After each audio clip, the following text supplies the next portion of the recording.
And we're off. Meow, meow, meow, meow, meow. Huh? I'm on. Oh. How about now? Check. Hello. Hey, Swag Jeff, welcome to the Hey. show. I pushed all the buttons except for yours. Oh my gosh, the most important button. What are you doing? Just press the damn button. I'm trying.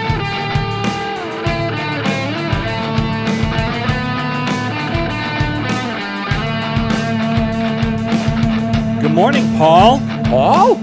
Kill Jadis. Paul. Hello, Paul. Hello, Paul. Your name, Paul? Hi, I'm Paul.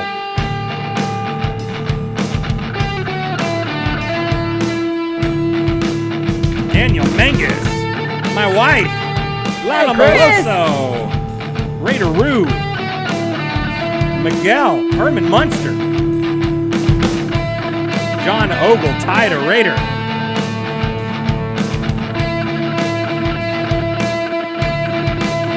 Thank you, sample user. This live stream is the best.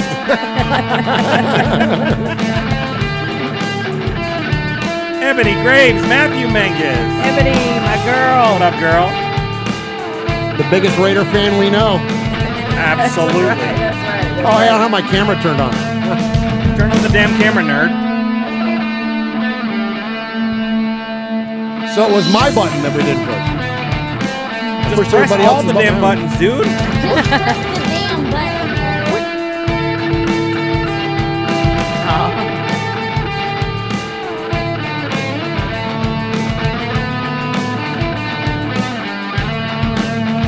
Hey. There he is. My daughter Charlie says, "Hi, Raider family." Charlie. Oh, hi, Charlie. Hey, baby girl. Paul says, "Hey, Swag Charlie." I've started calling her that around the house. Swag Charlie? Swag Charlie. That's precious. Oh, my kid. Oh, my gosh. This is why you got to do this stuff before the show starts. Oh my gosh. We got to start that over again. There we go. Am I in focus? Hell no. No? Not at all. Now turn on the damn light, nerd. Oh, my gosh. This is a disaster. Welcome to Raiders Fan Radio, everyone. It is spooktacular. Sometimes we're too light on the dark side because we ain't got shit planned. All right, here we go. There Am I in focus? Hell no, you're not No, you're focused. not. Not yet. How about now? Sure. That's better. Yeah, you're good. Can you turn my microphone up? Yeah, I can turn your damn microphone up. Gonna quit yelling at me? Yeah. I felt like that was almost like a Eminem moment. There you go. Turn on my snare. There's no snare in my headphones. You got snare now? I got all the snare. Okay. Now I gotta figure out how to turn all the rest of the stuff on.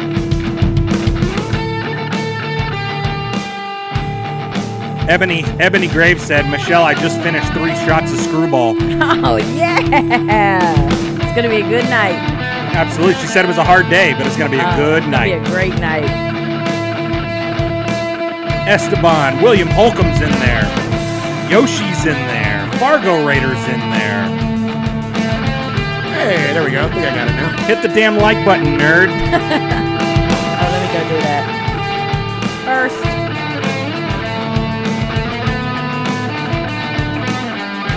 Matthew Menges is drinking Pink Whitney tonight. Pink Whitney? Yeah, it's the Barstool drink. Pink It's the Barstool Oh, Pink nice. Lemonade Vodka. Oh, very cool. All right, here we go. I think we're ready to go now. Let's do the show, nerd. Here at the top of the show, let's do the show.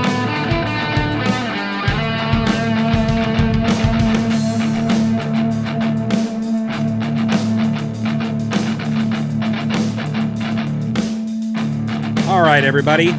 We are about to kick off this episode 265 of Raiders Fan Radio. Look at you hitting the post.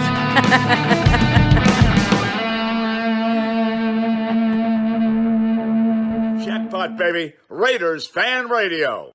Oakland, LA, Oakland, Vegas, Raider Nation, wherever, forever. You got your old Uncle Mosh and Raiders Fan Radio from Murph's Man Cave, taking a lighter journey into the dark side. Sit back, put your feet up, pop a top, and enjoy the ride. Here we go! Look left, look right, a leaping top, touchdown! We miss you, we love you, and we'll see you in the Hall of Fame. When you have great coaches, then after you have great coaches, you get great players. You have a great organization. And you tell them one thing, just win, baby. Way up the middle, intercepted Filipiano at the 50, time running down, Oakland football, and I think Oakland victory.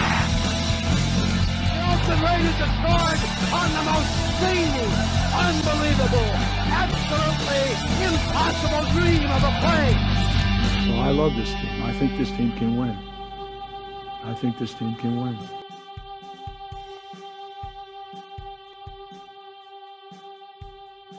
You are listening live to Raiders Fan Radio, hosted by Murph, Uncle Mosh, and Swag Jeff. Take it away, guys. Why? Thank you, Brent Musburger. What is up, Raider Nation? Your old buddy Murph. Well, not old. I'm not that old yet. Your buddy Murph back once again for what we trust will be a fantastic episode of Raiders Fan Radio, episode number 265 of Raiders Fan Radio, coming to you live from Murph's Fan Cave on a Thursday. Yeah. Why not? Why not, man? Yeah. Well, because we always do the show. I don't do the show alone, do I? I don't. Thank goodness. Thank goodness. Because normally, we do. And sorry, you didn't introduce me. Okay. Will you please introduce me? So my name is Murph, and I will be your. Hi, Murph. I'll be your host for tonight. But I am not in the booth alone. We have a 3-person booth tonight, and can't wait to introduce you to the rest of us that are here in the fan cave. Before we get to that, though, real quick, thank you to everybody that is on the YouTube. We appreciate you jumping in there and joining us live. Kill Jadis is in there. Tyrone Graves, Raider Rue, Daniel Mangus, Ebony Graves, Miguel Ruiz, Herman Munster. That's appropriate for this time of year. Al is in there. Daniel Mangus, Raider Rue. Let's see, William Holcomb is in there. Foxy Scorpio is in there. Chris Wood is in there. Fargo Raider is in there. So many of our good friends. Yoshi, Paul, and Shropshire, Rogue Code. Oh my gosh, man, we got a packed house in the chat room, and so appreciate you very much, and appreciate everybody that is joining us on the audio feed. Then you can find that on any podcast service just by searching for Raiders Fan Radio. And we are supported by our good friends and partners at Fansided and Just Blog Baby, where we are the official Raiders podcast. And so if you wouldn't mind doing us a favor, even if you watch the show live on the YouTubes, go ahead and find us on the audio feed there. Just search Raiders Fan Radio, give it the like, hit a subscribe, give us a review. Anything that you do to support the show helps us support our foundation. Wow. And speaking of that, I'm going to go ahead and introduce my best friend and yours from the Western. I'm going to talk tonight from the Western. Just turn the camera to me, dude. Okay, there you go. Swag Jeff. It's Swag Jeff. Yeah. I was trying to give you your propers. You were giving me plenty of propers. You said you were going to introduce me, and then you did 20 minutes of the housekeeping. Bro, we got housekeeping to do. We got to pay respects to the ones that enable this show. That's true. That's true. This One Nation Foundation doesn't fund itself, man. No, absolutely not. All and right. Clearly so, because in the chat, Big Shane is in the chat, says he received his RFR shirt, much appreciated, and donates $100 to the One Nation Foundation. Big Shane, you the man. You the man. Appreciate you. That is incredible. We Yes. appreciate you, Big Shane, so very much. Absolutely, man. And Swag Jeff, tell everybody where that money goes. Of course. Well, it goes on the One Nation Foundation. So when we decided that we can raise some money doing this stupid little show that we do, that, we decided we wanted to give every bit of that away. So we started donating to the Bolitnikoff Foundation, and the money kind of started growing. We started really, racking in some big money. So we decided to do it proper and set up a nonprofit. So that's what we did, the One Nation Foundation. We give to several different Raiders related charities throughout the year. Our big donation that we always do at the end of every year, of course, is the Bolitnikoff Foundation for Tracy's Place of Hope and the Bolitnikoff Center of Hope and all that good stuff. So we do all that. We're rocketing pretty much rocketing past 8,000 right now, which was what our goal was. So we'll just kind of let you know in December or whatever what that donation is going to look like to the Bolitnikoff. So yes, very, very excited for that. And so thank you, Big Shane. That $100 is going right to the One Nation Foundation. Absolutely. And such strong fundraising efforts by you all this year. And we cannot appreciate you enough. And we are definitely go out of our way to highlight the idea that this money is not from us. We are the vessels. We turn on the microphones and talk to you guys about the Raiders, but you're the ones that raise all this money. At 100% of this is funded by Raider Nation. And then again, even if you can't support us monetarily, just support the show. Tell your Raider friends about us. Give the YouTube a like or subscribe, anything that you can do to help with that, because that increases our advertising opportunities. And then that's where we take that money and give it to the foundation as well. So thank you so very, very much, Big Shane, for that Benny in there. 100%. Right out of the gate. So Jeff. Absolutely. Yes. So you mentioned that it was a three-man booth. It's a three-person booth, Jeff. Let's keep it politically correct around here. Well, why don't you just let me do my thing and I turn was the going to camera to set me? you up. Can I set you up? Would you mind being a partner instead of having an adversary in the fan cave? Well, someone's got to give you shit in here. You know what I mean? Here's what I'm thinking. You adorn the southern annex of the western annex of the Murph's Fan Cave desk, and I introduced you as my best friend and yours. Sure. You have someone at the eastern annex of the southern annex of the Murph's Fan Cave desk. Yeah, the eastern annex of the western annex of the southern annex of the Murph's Fan Cave desk. It is my best friend and yours, Michelle Sway. Hey! Welcome, Michelle. Yes. I'm really glad to be here. Thanks for having me. Yeah, thanks for tuning in. 20 minutes after the top of the show, you finally get introduced. Woo, yeah. Hey, we have multiple tops of the show That's the around here. build-up, right? I mean, Absolutely. it's a build-up. Absolutely. Well, so Michelle, you did such an amazing job. Of course, Michelle has been a friend of our show for a long, long time, and both not just on the show, but in real life as well. And you and your amazing family, we've all become great friends. And so you sat in and hosted the RFR After Dark show that we did when everyone was in town for the Titans game. And, that evening we were like, Michelle needs to be part of the show more often. So you're going to join us at least on the semi-regular, yeah? Yeah, I'm going to be here whenever I can. That's Whenever awesome. you want me here, I'm here. That's awesome. Well, tell Raider Nation, for those that don't know you, a little bit about your Raider fandom, your origin, all that good stuff. Okay, well, I became a Raider fan when the Raiders moved to L.A., my family were big Raiders fans, and mostly my aunt. She did the tailgate with the boosters, and I started just looking at the team and thinking, I want to be a part of that. So that's where it started, and that's where we're going. That's awesome. That's awesome. Well, welcome into the Fan Cave. Michelle has great takes, which is not only is she a very, very passionate Raider fan, but she's got great takes, and so we're thrilled to welcome her in as part of the team, part of the squad. Woo! Absolutely, Let's go, man. You literally have a seat at the table, Michelle. Yeah, I'm let's so go. excited. I'm so excited. Let's go. And if you're watching on the video here live on the YouTube, which everyone in the chat is, check out that logo. Much respect. Ooh, Much respect to Jimmy Jimmy. Zebach coming in clutch again with the amazing Killed Michelle it. logo. That's really, cool. really cool. Holy cow. He That's nailed cool. it. And you're also rocking the DADC shirt, which is one of you, Michelle. You want to let them know where they can find that shirt? Oh, T-Public. Yes. Yes, totally. And 100% of that money that we get from TeePublic goes to the One Nation Foundation. And, Absolutely. And so, Jeff, you're going to get that logo put up there very soon. Oh, yeah? it'll probably be up tonight. Perfect. Just so I can buy it. Because me and my wife want one of them. For Absolutely. sure. Right Yeah. on. Right on. That's awesome. Well, appreciate both of y'all being here tonight. And I look forward to talking to not just to you two, but everybody that's in the chat room tonight about some cool Raiders stories coming up. We got a lot to get to tonight. Of course, we always do around this time of year. A lot of fun to have tonight, and of course, a lot of Raider stories to get to. So before we get to that, though, we always take our episode number and we tie it back to something significant within Raider Nation. And Swag, Jeff, who do you have tonight? Absolutely. So each and every week, I take a significant moment within Raider Nation, relate it back to the episode number, and it is 265 this week. And we're going pretty far back. We're going pretty far back tonight. We are going to October 27th, 1968. Ooh, Yeah, nice. yeah. Okay. Do you remember that? Jackass. Well, I think one of the men guy in there said, "Nah, Murph, you're old." You He are did, the I old saw. buddy. Murph. Oh man. Well, I am Yeah. almost 50. I guess that's That's not Yeah. old. That is not old. No. Thank you, Michelle. No, 50 is the new absolutely not. 40. That's exactly There you right. go. Just like 1 and 3 is the new 2 and 2. That's right. Yeah, That's, yes. There you go. There you go. So 1968, October 22nd, the Raiders are victorious 31-10 over the Bengals. A decisive game that helped create a 12-2 season and a berth to the 68 AFL Championship game. This day was heavily reliant on the running game, led by Roger Hagberg, Pete Banaszak, and Hewitt Dixon. Yeah, Hewitt Dixon. Yeah. The Raiders compiled 265 rushing yards in that game. Oh, nice. Yeah. Very cool. Solid. So old Rooster Banaszak. Pete Banaszak. You know what they used to say about old Banaszak? Of course I do. Tell him. Well, if you needed a yard, by God, he'd get you a yard. Yeah. If you needed 3 yards, he'd get you a yard. That's right.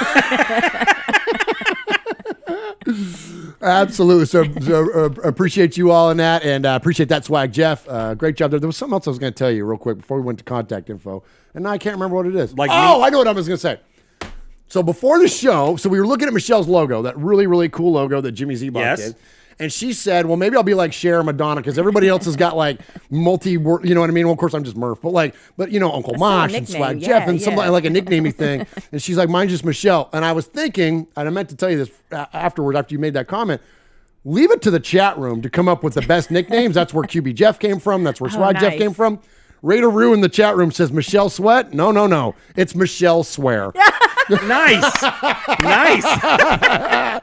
Yes. That's pretty good, Raider Rue. That's There pretty you good. go. That's pretty good. All right, Swag Jeff, take us some contact info. Absolutely. Woo! Woo! Hey, Raider Nation! You got your old Uncle Mosh here with an updated contact info.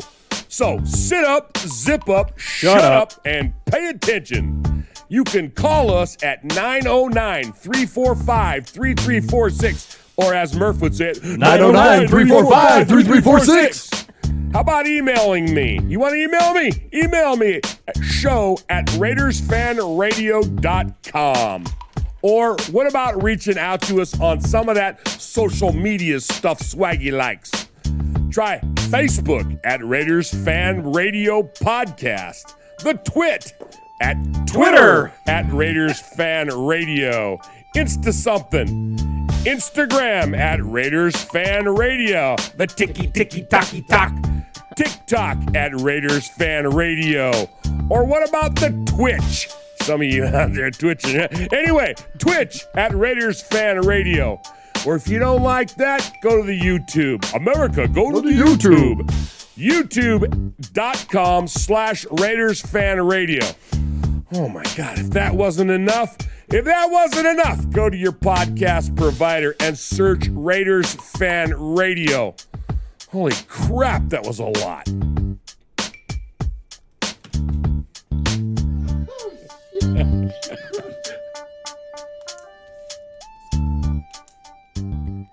Good. Oh, that's pretty good. Let's go. Let's go. That's solid. Virtual high five. That's Virtual high five. solid. Virtual high five. Oh, that was Okay. good. Good effort. First one out of the gate. I like it. That was good. I like That was good. Yeah. All right. So you heard the one and only, the legendary Uncle Mosh there Yes. do our contact info. And so here at the top of the show, we always do respect. We don't do props. We don't do shout outs around here. Nothing wrong with those things. Although we do say those things a lot. We say props and shout outs all the time. But anyways, Sure. But the official segment is called respect because we're Italian and we like to give a bit of respect. You know, so here we go. Top of the show, we're going to give respect. And as soon as I can, why can I never find the respect music? Swag Jeff. It's literally. My favorite. I That's really my don't- favorite. I really don't know where it is. So Swag Jeff, I got to find that thing. Okay. Murph. Swaggy J Nation. Where the heck is it? This is I don't know, I haven't unbelievable. Are we going to have Memorize to acapella this? Is that? Yeah, right? I'm Right? gonna have to find it. Okay, anyways, but shout out the chat room while I'm finding the damn music. Absolutely. So we'll also give respect tonight to Pineapple, Freddie B's in there, Paul's in there, Matthew Mangus, Bam Raider. What's up, Bam? It's Bam's birthday. Oh, it is Hey, Bam's yeah, birthday. it's Bam's birthday. Dude, yeah, let's go, man. Happy birthday, Bam. Yeah, from Music City Raider Nation, we love Bam. Raider Rue's in there. Miguel Ruiz is in there. Foxy Scorpio's in there. Kill Jadis, my wife. Let's see, Matthew Mangus. Let's see, Daniel Mangus. Michelle Sweat's in there. Of course she is. Yeah. Ebony Graves. Let's see, Matthew is in there. Fargo Raiders in there. Tyrone Graves is in there. And he had a $5 donation. Said, Uncle Mosh looks different tonight for some reason. Did he shave? Yeah. Absolutely. Well, we man. appreciate you, Tyrone Graves. And so, yeah, here at the top of the show, let's give a little bit of respect.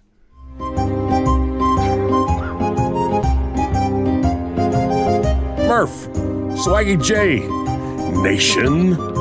It's time I had for that a part little right. respect. You know, respect ain't bought, it ain't sold, it ain't demanded, it ain't negotiated, it's earned. And without blowing smoke or giving shameless plugs, we want to say salute and much respect to the following folks.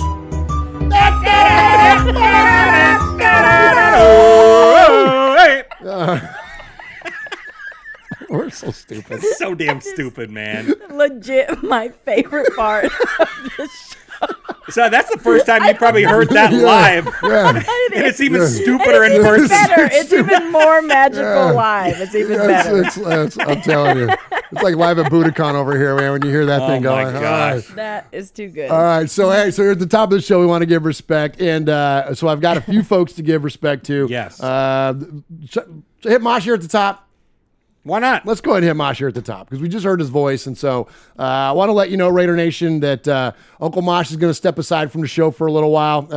I would say it's indefinitely. Yeah.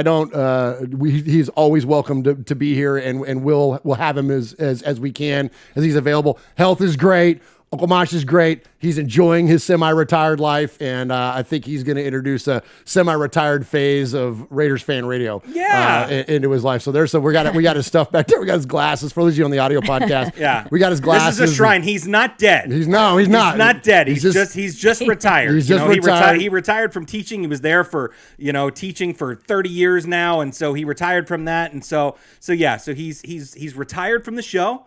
And and he will be up in the rafters forever. And whenever and the number 60 will be retired in here. So 100%. You know what I mean? Yes. So and with dual meaning there with his, you could see on the video feed is it is. So Uncle Mosh, we love you. Everybody here in the fan cave, of course, and everybody in the chat and everything. We'll miss having you as part of the show on a regular basis, and look forward to still hearing your voice. We love you, Uncle Mosh. Here in the show, we absolutely love you. Love you. So I've got something fun to play for y'all. Okay, so speaking of Uncle Mosh, okay, and we're gonna give a little bit of respect because that's what we do. I've got his first ever appearance on Raiders Fan Radio. Nice. Yeah, check this out. So this is Uncle Mosh in March of 2018 doing his first ever show here on Raiders Fan Radio. Khalif Barnes, you mentioned it at the top of the game. There he is. He's a tight end, an offensive lineman playing tight end. He releases the ball in the belly of the big man for a touchdown. I love it when the big guys catch passes. I love it when the big guys, they just don't get their hands on the football enough. It's always fun and exciting to watch. So anyways, thank you again for joining us here on episode number 69 of Raiders Fan Radio. As I mentioned, my name is Murph. I'll be your host for the show. And, I mentioned on the last show that Sonny was going to take a little bit of a hiatus, in which he has. And also, I'm not really much into podcast selfies. It's not really a lot of fun to do these things by yourself. Besides the fact, who wants to listen to me drone on for an hour at a time? So I brought in backup, and I've got an amazing co-host this week, a co-pilot live here in the Dago Dungeon South. Give it up for the one and only Uncle Mosh. Woo! Yeah. Hey, you know what? Anytime that I can come on a podcast and they start off the first minute and a half saying, release it in the belly of the big man. That's kind of your motto for life. Oh, my gosh. It makes me feel right at home. And yeah. Oh, thanks. Hey, ask me how I'm doing. How are you, Uncle Mosh? I'm just fantastic, Sonny. Oh, no, wait, that's your line. That's my line. You can't steal my line. Yeah. But now you have your line about the belly of the beast. The belly, yeah. Release the ball in the belly of the big man. The belly of the big man, not the belly of the beast. The belly of the big man. Well, thank you, Mosh, for joining us here. Oh, man, my pleasure. For episode, of course, Raiders Fan Radio. So we got a few things to get to today. All right, so we go episode number 216, or no, that was episode 69. 69. And what are we? We're 265, so almost 200 episodes later. year of Uncle Mosh being part of Raiders Fan Radio. And so once again, man, we miss you and we love you. And I've got one more thing for you, because you can't talk about Uncle Mosh, especially on Chiefs Week, Right. and not mention probably the thing content-wise he was most famous for around here at Raiders Fan Radio. So without further ado, for those of you that aren't familiar, Uncle Mosh hates the Chiefs, right? does. I know a lot of Raiders fans hate Same. the Chiefs, right? We all hate but Uncle Mosh blessed us with a 6-minute tirade about why he hates the Chiefs. So let's go ahead and end this little bit of respect here with Uncle Mosh by kicking it off with, or ending it with, the autumn storm.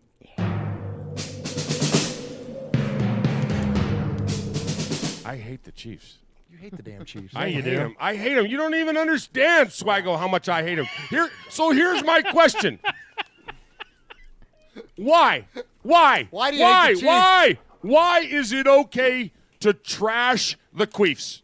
Nay, to have unbridled hatred for the Chiefs. Is it because their quarterback remains the only player who's an active member of an NFL team that, when speaking, conjures up images of Kermit the Frog? Is it because when he and the other KC Queefs wear their uniforms, they remind us of ketchup and mustard on a hot dog, a.k.a. wiener? Okay, look. It's bad enough somebody would actually ruin, defile, a perfectly good sausage made with leftover pork parts, bovine byproducts, and mystery meat with a dose of ketchup. When all good and true Americans know, if you are older than 7 years old, the only acceptable semi-liquid condiment allowed on a hot dog is mustard. Speaking of mustard, mustard-colored uniforms are no excuse to cheer for the Pittsburgh Steelers. I hate them, and they're incorrigible fans as well. And because we brought up patriotism and all things truly American, let's not go down that rabbit hole about my hatred and disdain for America's team, the Cowgirls. The Raiders may not be America's national team, but they are the one and only nation. And our team is not restricted by national boundaries or simple little titles and labels. We are a worldwide phenomenon, a movement, if you will, a collection of passionate obsessives and loyal followers. We are Raider Nation. Yes. Knock on wood if you're with them. But I digress. Back to my original point. Okay. You see, it's very simple. All right. I hate the Chiefs. And hate is a strong word. And as I unconditionally support my team in silver and black, nay, love my team, and I am watching a game against any other team, I hate the other team. Seriously, how hard is that? Why must you hate them, you ask? Well, let me explain it to you. Love and hate are as strong of emotions as you can get. And when I remember flash back to the golden days of my fandom and the beginning of my budding affair with the Raiders, if you will, as I began to love and support my team and take football seriously, it was crystal clear to me that when some upstart other team who is hell-bent on my demise shows up to piss on my parade, well, I ain't having it.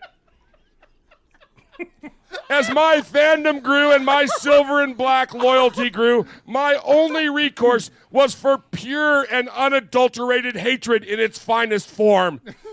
Please don't be confused. I'm not your basic burgeoning curmudgeon who hates everything. In fact, yes, I love my fellow man. I love my Lord and Savior. I love my country. I love my Raiders. I love Swag Jeff. And I love most of my family. But for 4 hours, usually twice a year, I shelve my faith full of forgiveness. I choose to forget the oath I took when I joined the service at 18, and I declare those in ketchup and mustard uniforms and their fans, especially their fans, are my sworn enemies. So there you have it. That is my anti-Chiefs testimony, my rant, or my confession, if you will. It's the reason, it's my very own personal reason that I believe 100% in my heart it's okay, nay, mandatory. It is a complete must, without reservation or equivocation, for me to trash talk and completely, wholeheartedly, and with everything I have and every ounce of strength I could muster, to declare boldly, with my silver and black clad head held high, I hate the Chiefs. Yes! Let's go! Knock on wood if you're with me. Nice. Oh my gosh, so good.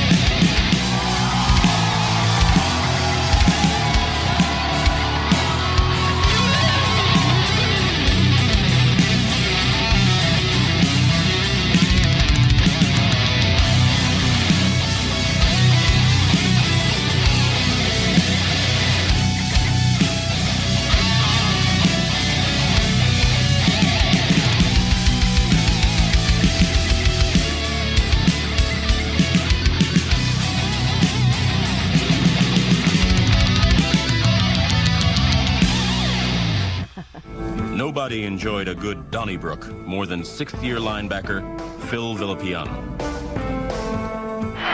Linebacker, number 41, Phil Villapiano. This is Phil Villapiano, and you're listening to Raiders Fan Radio.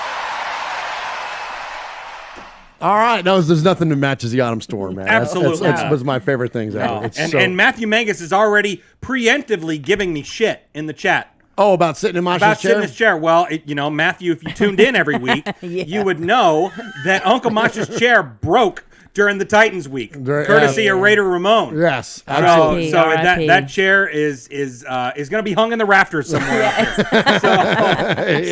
So we will. So I'll be scooching my chair. We'll be doing kind of a whole setup, and we'll talk about that. We'll talk about that. We're gonna scooch around some of the equipment. Actually, what needs to happen here? This is more than you want to know, Raider fan. But we need to break down the fan cave again. We've got some new equipment that we're gonna install, and we're gonna upgrade some stuff. And so next week on the bye week, we're off next week. So don't look for us next week. Of course, we'll be on the socials and all that good stuff, especially because we're all going to be celebrating this win against the Chiefs. Right. So we're going to be all over that, but no RFR proper next week because we're going to be redoing a bunch of stuff in here. So anyways, so check us out there. And thanks as well for joining us on a Thursday. So last night was Wednesday when we normally do the show, which we always do the show at 4 p.m. Pacific on Wednesday and 7 p.m. Eastern. Right. I went to a concert. Yeah. And you did. It was awesome, man. So I went and saw Earth, Wind, and Fire. Michelle, I know you're a music junkie like I am. Have you ever seen Earth, Wind, and Fire? I've never seen them. Oh my I've gosh. never seen them. So I put bands in older bands in 3 categories. You either stink, or you're good for your age. Oh, right. Or they're just good. So I won't say the band that I saw that just kind of stunk, but Motley Crue. Yeah. But they're just not good anymore. But then Tesla, when I saw them right before COVID, they were really good for their age. You could tell that those notes, it was hard for Jeff Keith to hit that and stuff, but they were still really good. Earth, Wind, and Fire was like the damn Black Crowes when I saw them last year. Earth, Wind, and Fire. Philip Bailey's 71 years old and has full range still. Verdine White, just crushing on the bass. They were so freaking awesome. If you guys get a chance, and I think there's only one date left on their tour, but Earth, Wind, and Fire, they've been around for 50 years. More than 50 years that band has been, and kill it. It's so good. Anyway, so that's why we're on Thursday tonight. But let's talk about the Raiders. How about we do that here at the top of the show? Swag Jeff. Oh my gosh. Shout out the chat room. Let's get to it. Absolutely. So Miguel Ruiz is in there. Foxy Scorpio, Rogue Code. Paul is in there. Ebony Graves, Edgar V. Let's see. Fargo Raider, Pineapple, William Holcomb. Ebony she's donated $20 so far tonight. Oh, thank you, Miss Ebony. Just says Uncle Mosh. Enough said. Amen.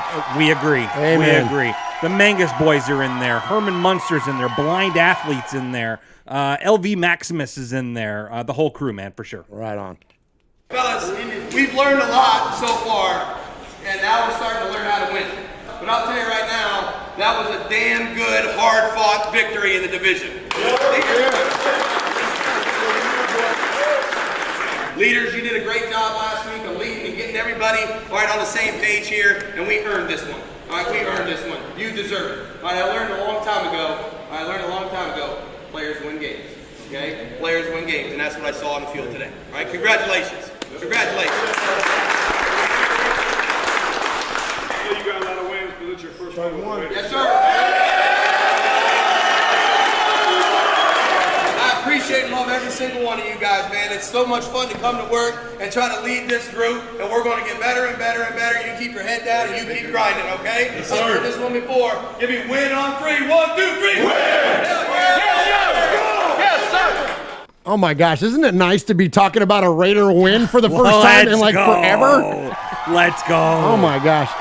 And you know what my favorite part, or one of my favorite parts about this Raider win, we've talked a lot about the teams that we hate most, right? Of course, sure. We all hate the Chiefs, of course, as Mosh so brilliantly put. Mine, that even though, like, I guess it's because I'm a younger fan, but like, so I don't have that hatred of the Steelers and whatever, that those like old, really going back rivalries are. The Broncos are mine. I can't stand the Broncos. I hate them more than anything in the whole world. And I don't hate anything, but I hate the dang Broncos. It's been 1,013 days since we lost to the Denver Broncos. Damn. Yes. That's right. Okay. Yes. The Denver Broncos have never beaten the Las Vegas Raiders. No, they haven't. And if I just jinxed them, then you can blame me. But man, wasn't that a great game? Wasn't that so fun to watch? You and I talked a lot about Swag Jeff, about how Russell Wilson, I'm sorry, he's overrated. Trash. If it wasn't for Marshawn Lynch and the Legion of Boom, dude's not wearing a ring. Nope. And you look at that Seattle team now, they're not all that bad. He didn't elevate them to some he didn't elevate them at all. He's definitely not elevating the Denver Broncos. So that was really sweet. We can nitpick some things, and yes, we'd like to see Chandler Jones do better, and there's a handful of things we could pick at. But man, what an exciting game as an overall, and it feels like the Raiders established themselves for what their identity was going to be. Even this early, 5 or 4 games in, that it really took them to win this game decisively to establish what their identity potentially is going to be for the rest of the season. Sure, absolutely. Well, so the first few weeks of the season, especially week 1, but the first few weeks, we've been very critical of Derek Carr and how he forces a lot of things, and he was force feeding Devontae the ball the first week, and he just kind of and some stupid picks and stupid decisions and stuff like that. Let's not forget that Josh McDaniels was probably doing the same thing in a lot of aspects. This guy, obviously, coach, being the head coach again and all that stuff. Let's remember his first stint. He was coaching those stupid-ass Broncos and sucked, and he was not good. And so I think... Well, can I throw a little thing out there at you? If you'd like, sure. He took a freaking Broncos team with Tim Tebow quarterback to the playoffs, and they beat the Steelers. Okay, so sure. It ended horribly. But I will say that he's the guy that apparently there's a story out there now where he says I could teach a high school quarterback how to win the NFL because he thinks that much of his talent to be able to coach, which is, that's a pretty bold statement. We'll see if it pays off, Cotton. But I think that it's I like the idea that he's that confident. And so they're getting attacked by the dog over there. Zeke, come here, buddy. Go. Oh my gosh. Okay, but I do like that idea that hi, buddy. Okay, but yes, he was able to take Tim Tebow, who obviously didn't work out. Okay, in the well, NFL. it ended poorly. And Josh McDaniels as a head coach, it was not a good thing when it was all said and done. So I think he really wanted to come out in the season and just light it up. He wanted to light up the passing game. He wanted to do all these things. And, and I think maybe that closed door meeting that him and Mark had the week prior's game against the Titans, I think it was maybe just hey, dude, okay, get back to your game. Let's not try to do anything fancy and anything crazy and do all this craziness. Get back to your game. Let's not abandon the running game. Let's not do those things, And so it was really refreshing to see a full team victory on Sunday. Everybody was working together, and everyone was making, for the most part, smart decisions. Derek Carr, we know that he can run the ball. That was a beautiful thing to see him running the football. Josh Jacobs, a career day for him. Unbelievable. The defense, we look at the preseason.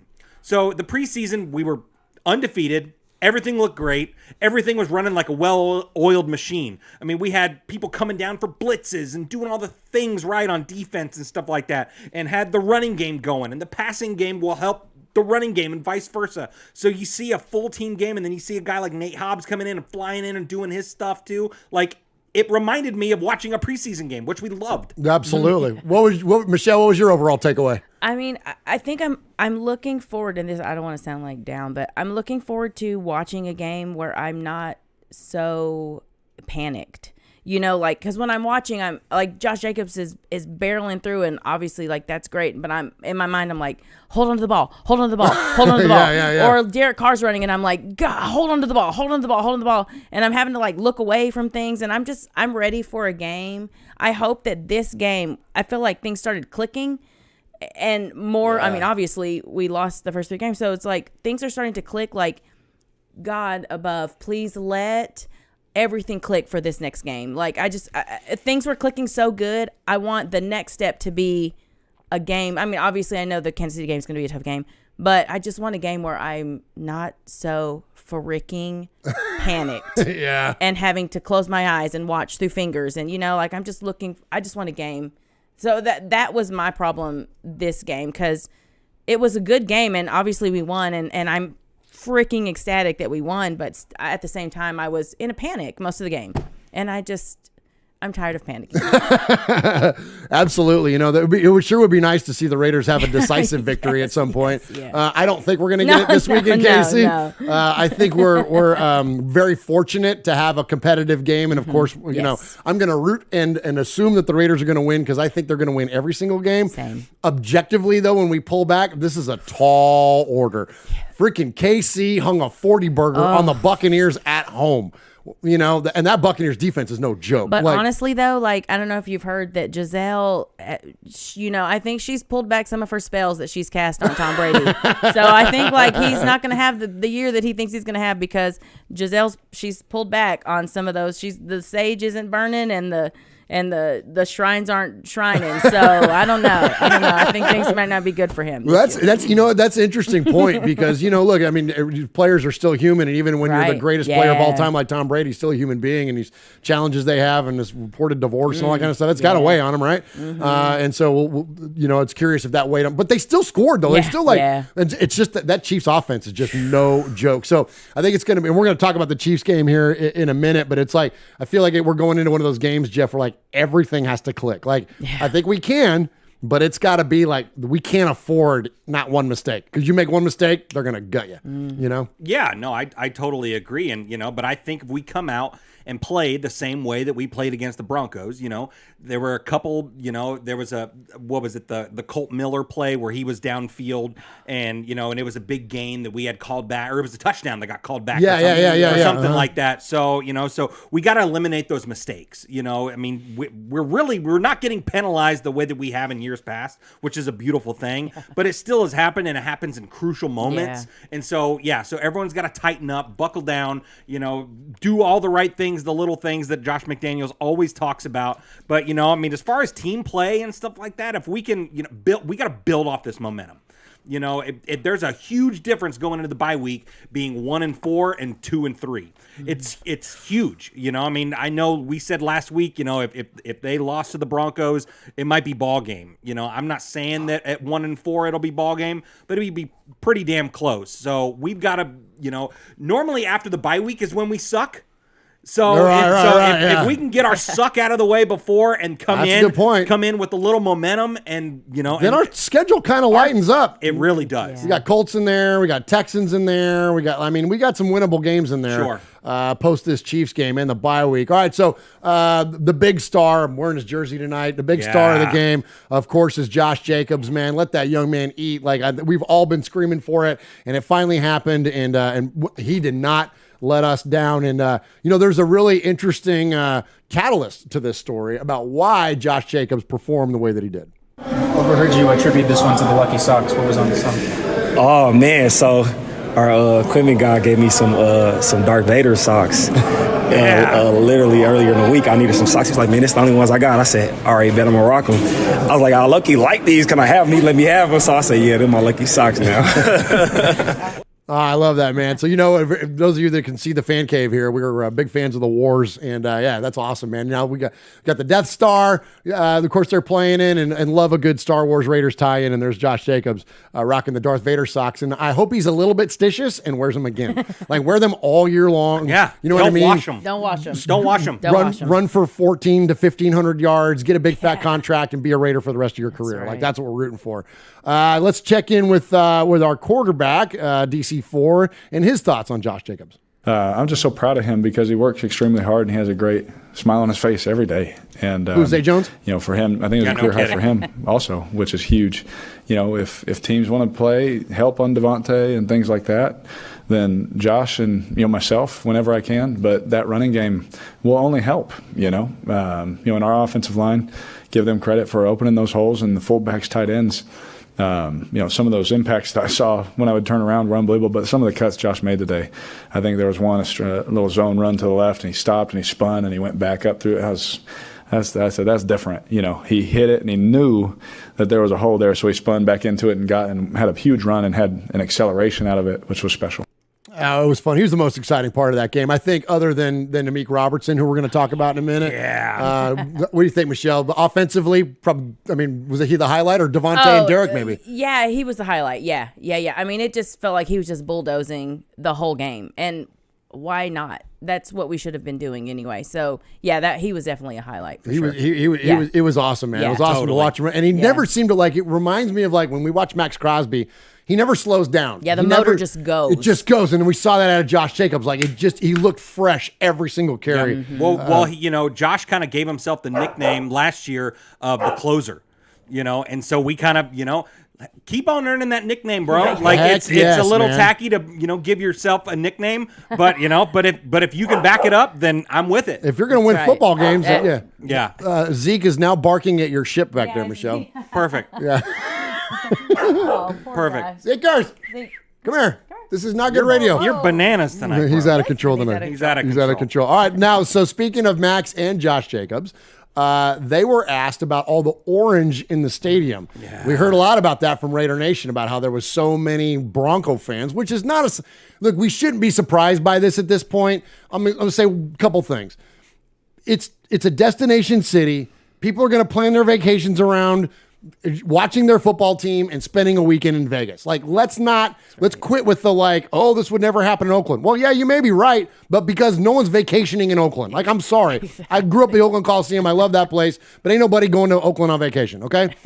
So when it's true. Yeah, I'm being dead ass serious. Unless no one's going to San Jose. I'm born and raised in San Jose. Ain't nobody visiting that's not on business. Yeah. You know what I mean? So there's not, other than maybe San Francisco, so they can go see the Golden Gate Bridge or whatever. But then the Raiders were established in that area for so long that you're not going to get that freshness of that fan of the other team.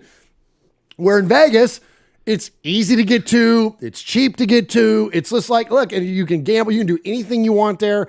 It's a destination city. So let's not be shocked by it. I'm not saying I approve. I'm not saying I like it. I want to see it all, silver and black in the entirety of the building. But look, that's not what the reality is. So we just got to deal with it.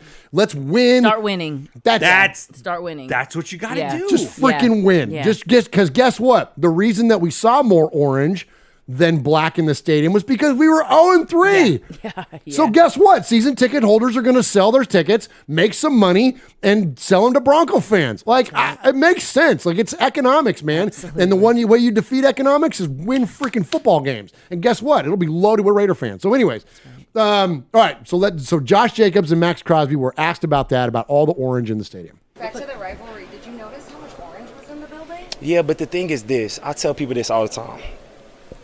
When you in an all-black stadium, any other color, it don't matter what color it is, it's going to look like it pop out. You know what I'm saying? So I'm not too much worried about it. I know what our fans do. Wherever we go, I know they support it, and the love has always been there from the nation for sure. Josh said there was something about rivalry games. How nice is it to beat the Broncos? And at any point, did you notice how much orange was in the building? There was a lot of orange. I didn't like that. Yeah, that gave me a little extra motivation. I know the guys got fired up about it. So, you got to give credit to them. They got great fans as well. But it's always fun playing Denver. I love it. All right, there we go. So what did you think, Michelle? Did you notice it watching the game or? Oh, yeah.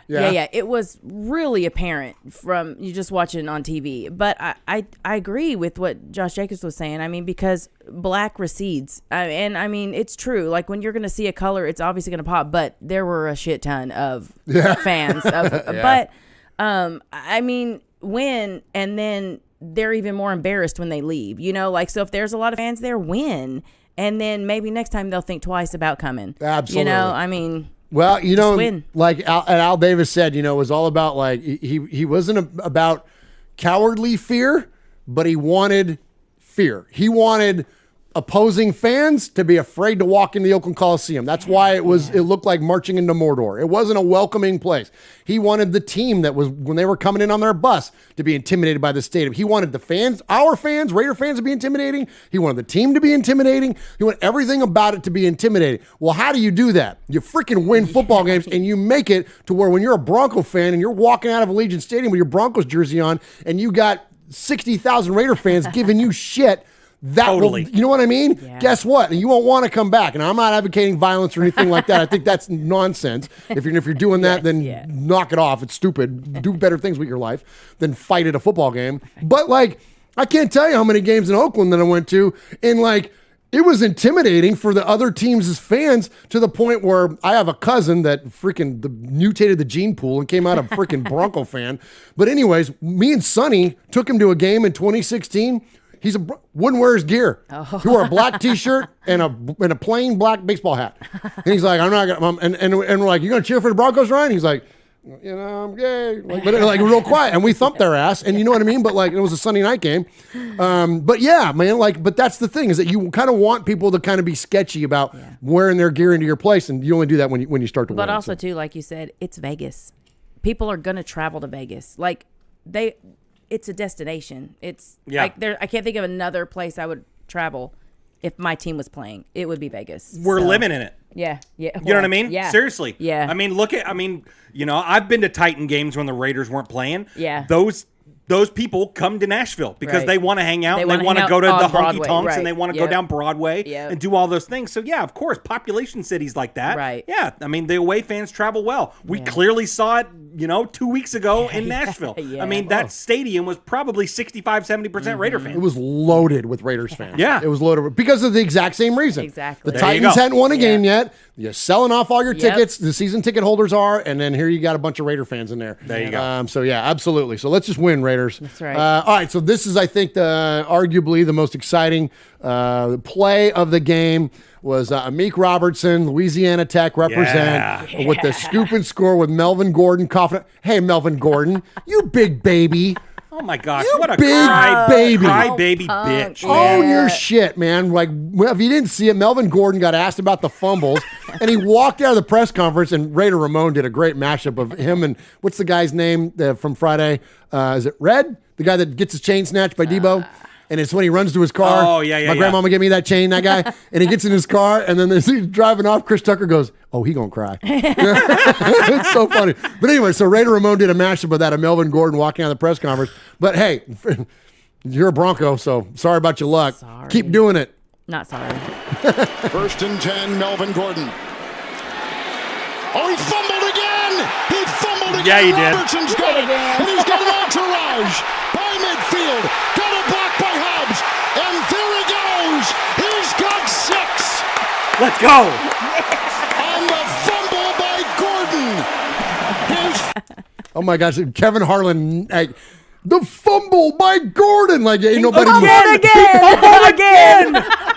Yeah, no shit he did. Of course he did. So good. It's so funny, man. That was exciting, man. It's good. been 3 years since we had a defensive touchdown. Yeah. I mean, unbelievable. Like, and that's the kind of stuff we're going to need against Kansas City. Yeah. We're going to need a defensive score. We're going to need a big, as Kurt Warner calls them, GCPs, a game-changing play. Yep. We're going to need that kind of stuff. We need that kind of stuff in order for us to beat this team, man. Because otherwise, if we just stack it up and go, it's going to be a tall order. So the Raiders are going to need to come out and make some big plays. Absolutely. And you know, but I won't never would give respect to any Bronco, but I want to give respect to the offensive lineman. What is 72 or whatever 72, it was? Yeah. With the piss poor attempt of a Bless tackle on his Amik. heart. Holy cow. It almost looked more like he fell. Yeah, I think. That was pretty epic. Trip forward. That's the result of the participation trophy generation. There is just like, I'm just gonna dive. About 6 yards. And it couldn't shy. have happened to a better guy with a Meek though, with all that stuff that Judy was talking on the field, doing all that stuff, calling him a little guy and all that stuff, and he stuck Judy a few times and stuff like that, and it was Zeke. Jeez, the dog. Come here, Zeke. Put Zeke in a chokehold here in a second. Gosh. Yeah. Oh, jeez. All right. Go ahead and hit an audio breaker, Jeff. He's in play mode. Hi, this is AJ Cole from the Las Vegas Raiders, and you're listening to Murph, Mosh, and Swag Jeff on Raiders Fan Radio. Just win, baby.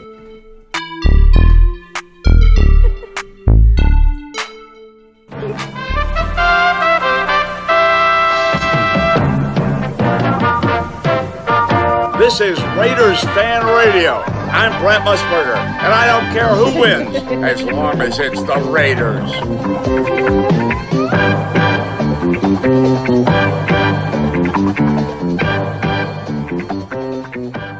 All right, I appreciate everybody's in the chat room tonight. Daniel Mangus is in there. Ebony is in there. Raider Nomad, Foxy Scorpio, William Holcomb, Fargo Raider, Raider Rue, Pineapple is in there. Matthew Mangus, we appreciate you. Daniel is in there. Eye Patch is in there. What's up, Eye Patch? I haven't seen you in a minute. Appreciate you. Appreciate Paul is in there. Appreciate everybody in there joining us for this episode 265 of Raiders Fan Radio. All right, let's check in with what the media has to say about the Raiders. Now, this is before the game. This was, I thought, really cool. One of my all-time sports broadcasting heroes is Dan Patrick. And listen to what Dan had to say going into this Broncos game. So the Colts, that was a fortunate win for them against Kansas City. But now they have the Titans. If the Colts win again, then all of a sudden you're going to go, okay, now. It's like the Raiders. The Raiders started out, obviously, poorly, 0-3. There will be a stretch where the Raiders will be really good, if not great. I just get that feeling where you're going to go, God, the Raiders are good. It's just we jump on a bandwagon early or we jump off a bandwagon early. And it's 17 weeks. Mm-hmm. I always view it as 17 chapters in a book. What's that next chapter like? And the chapter after that.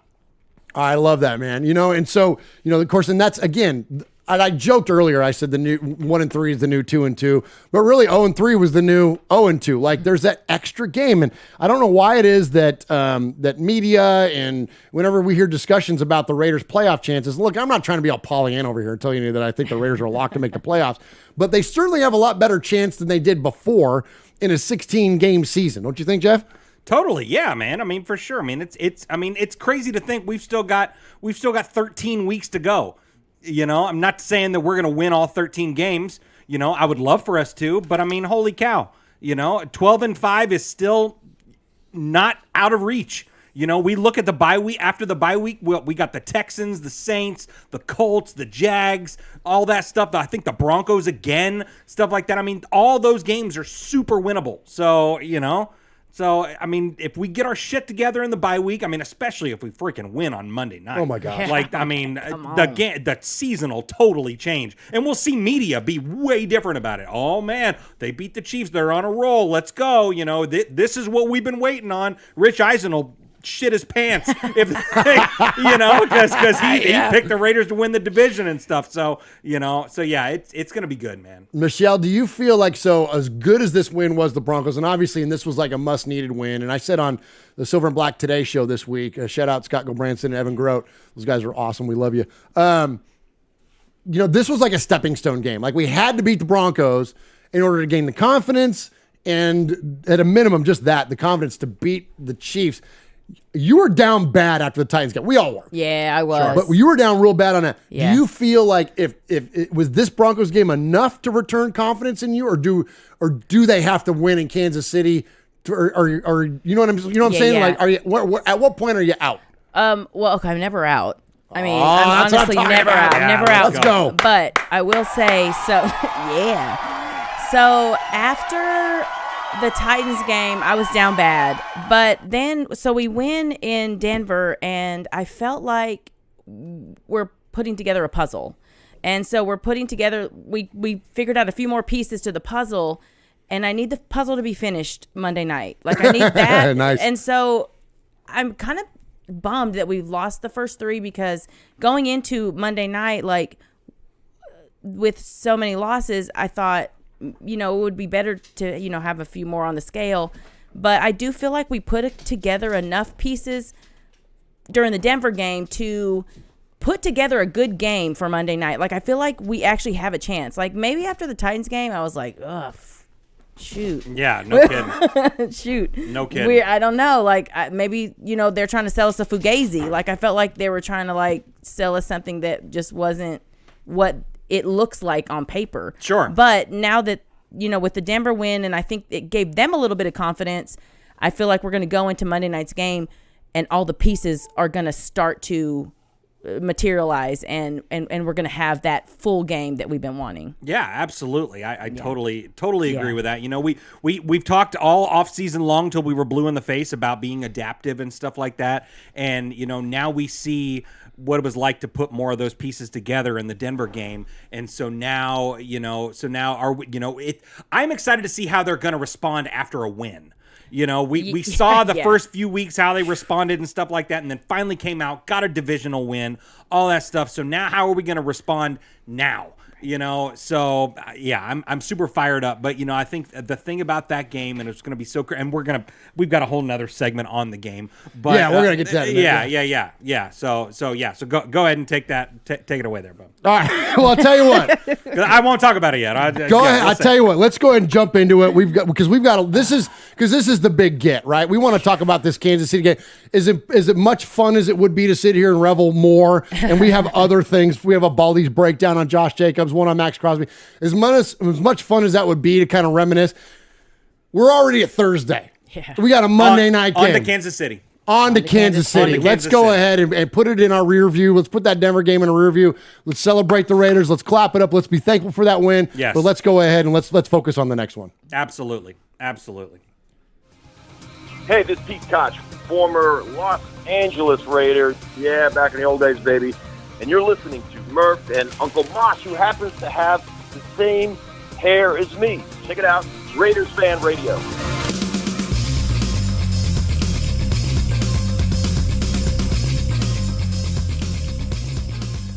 Hey Raider Nation, this is Max Crosby from the Oakland Raiders. And goes down, and Max Crosby, who forced a fumble last week. You're listening to Murph, Mosh, and Swag Jeff on Raiders Fan Radio. Thank you so much. Just win, baby. All right, much respect to iPad. Hey, Hammer's house is in there. What's up, Hammer? Hammer? Good to see you, buddy. Appreciate you, brother. Appreciate you jumping in and joining us. iPad says, if we win Monday night, Murph and Swag have to dye their beards the color of Michelle's hair. Well, we've had a bet. Somebody challenged me to rap one time if we beat Kansas City. Yeah, you did that. Yeah, I've already done that. So let's do that. We will dye our beards. We will dye our beards the color of Michelle's hair, which is what, like pink? Nice, yeah, right? yeah, hot pink, magenta, yeah. There you go. Okay, so we will dye our beards that color if the Raiders win. That's all fun. Okay, and speaking of that too, speaking of dyes, we're gonna dress up for the Halloween show. Oh, yeah. Of course we are. So we're gonna dress. Of course we are. So the Wednesday before Halloween, when you check us out here at RFR, and that's normally the least watched show all year long, and we put more production and thought into our costumes and stuff that we wear. So tune in, watch that shit. Absolutely, it's like the things that we put the most. And this is the truth. Here's a little inside baseball, real quick, before we talk about this Kansas City game. The things that we put like the most energy and effort and creative energy into, those are the things that you guys watch the least. Yeah. It's the craziest thing. Like our tailgate trailer that we made, our Halloween show. I used to do up the fan cave with lights and cobwebs and all kinds of stuff and dress up and everything. Yeah, look at the Stranger Things video that we did, where my fat ass jumped on this right here and started playing the guitar, and it got like 27 views, and 24 of them were me. Yeah. You know what I mean? It's like, holy cow! Yeah. So that's just when we turn on the camera and do something stupid. That's when we get all the views. That's when we get the you have to tune in on Halloween though, because absolutely. I mean, because Michelle we're gonna turn up, guys. Michelle is Halloween. I am Halloween. Absolutely, yeah. So definitely check us out. And look forward to seeing you all then, Raider Nation, for the Halloween show. All right, so let's go ahead and let's start off this segment by hearing from what's the Chiefs quarterback's name? Patrick Mahomes. Ugh. Let's go ahead and check in with him. And so I have some. The Raiders fan radio microphones are everywhere, Swag Jeff. Oh, are they now? Yes. And we had exclusive access to the Chiefs locker room post their last game. Gross. Yeah, but listen, we wanted to gain any insight.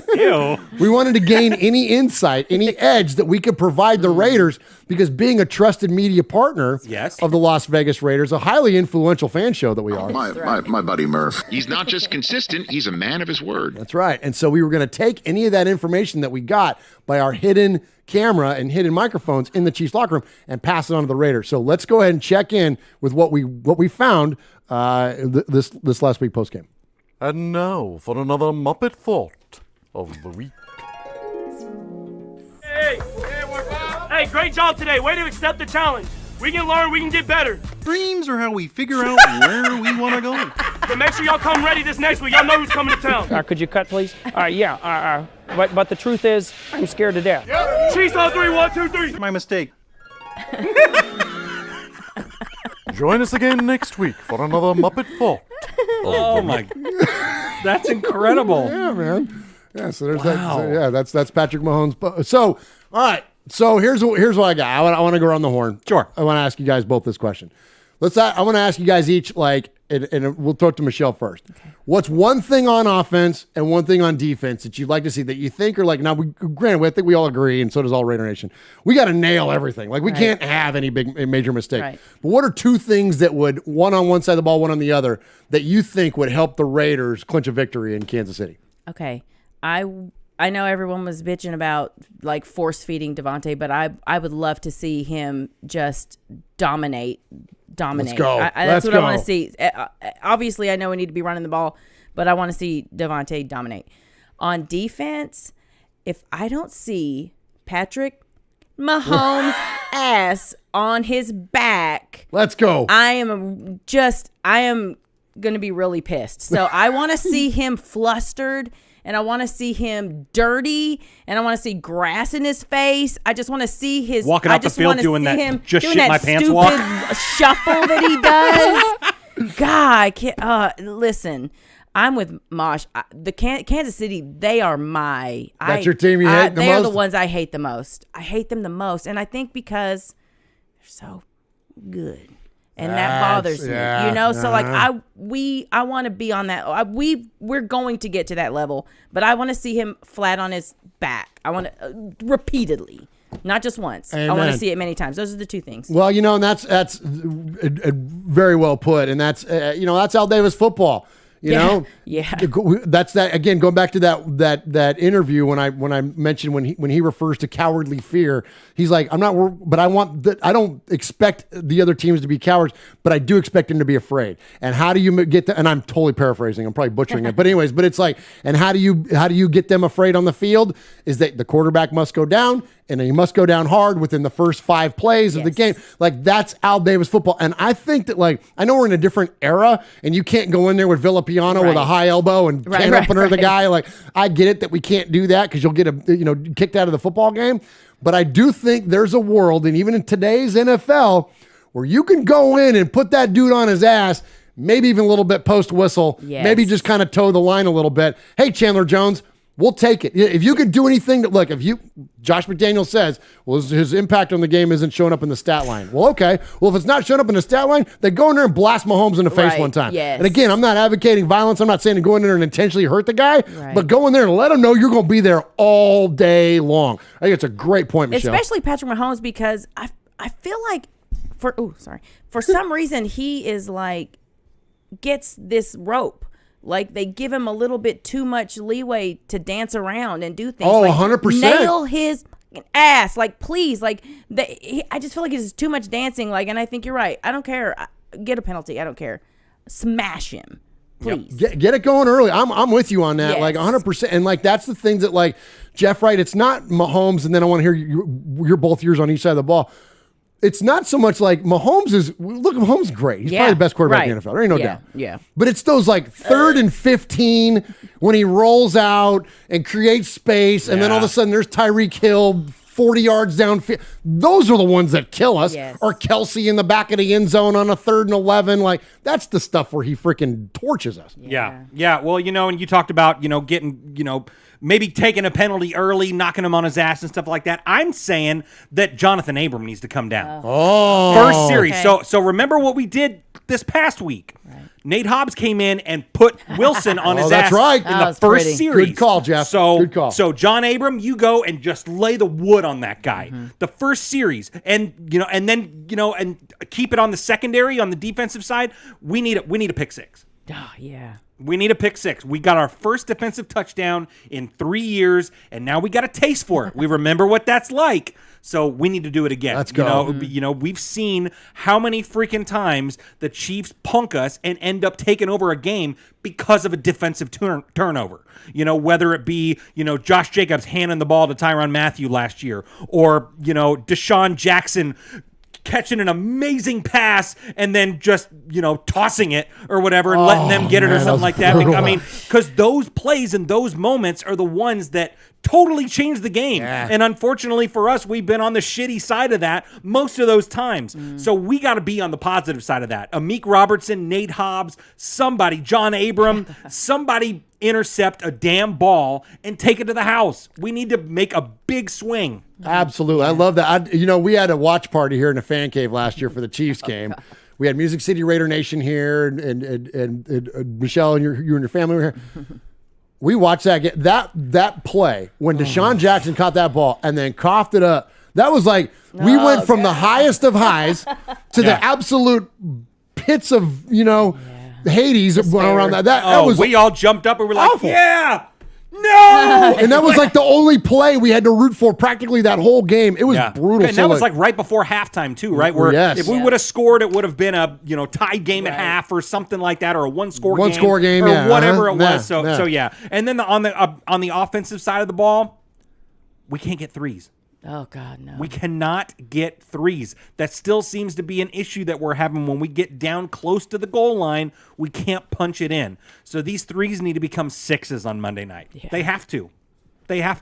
I thank you for saying that, and you stole my thunder, but that was also a great segue because I'm going to take that point and build on it. So in the red zone right now, the Raiders are tied for fourth worst by converting 44% of red zone drives into touchdowns, and our fourth worst, allowing 76% of red zone drives for touchdowns. So those are my two things.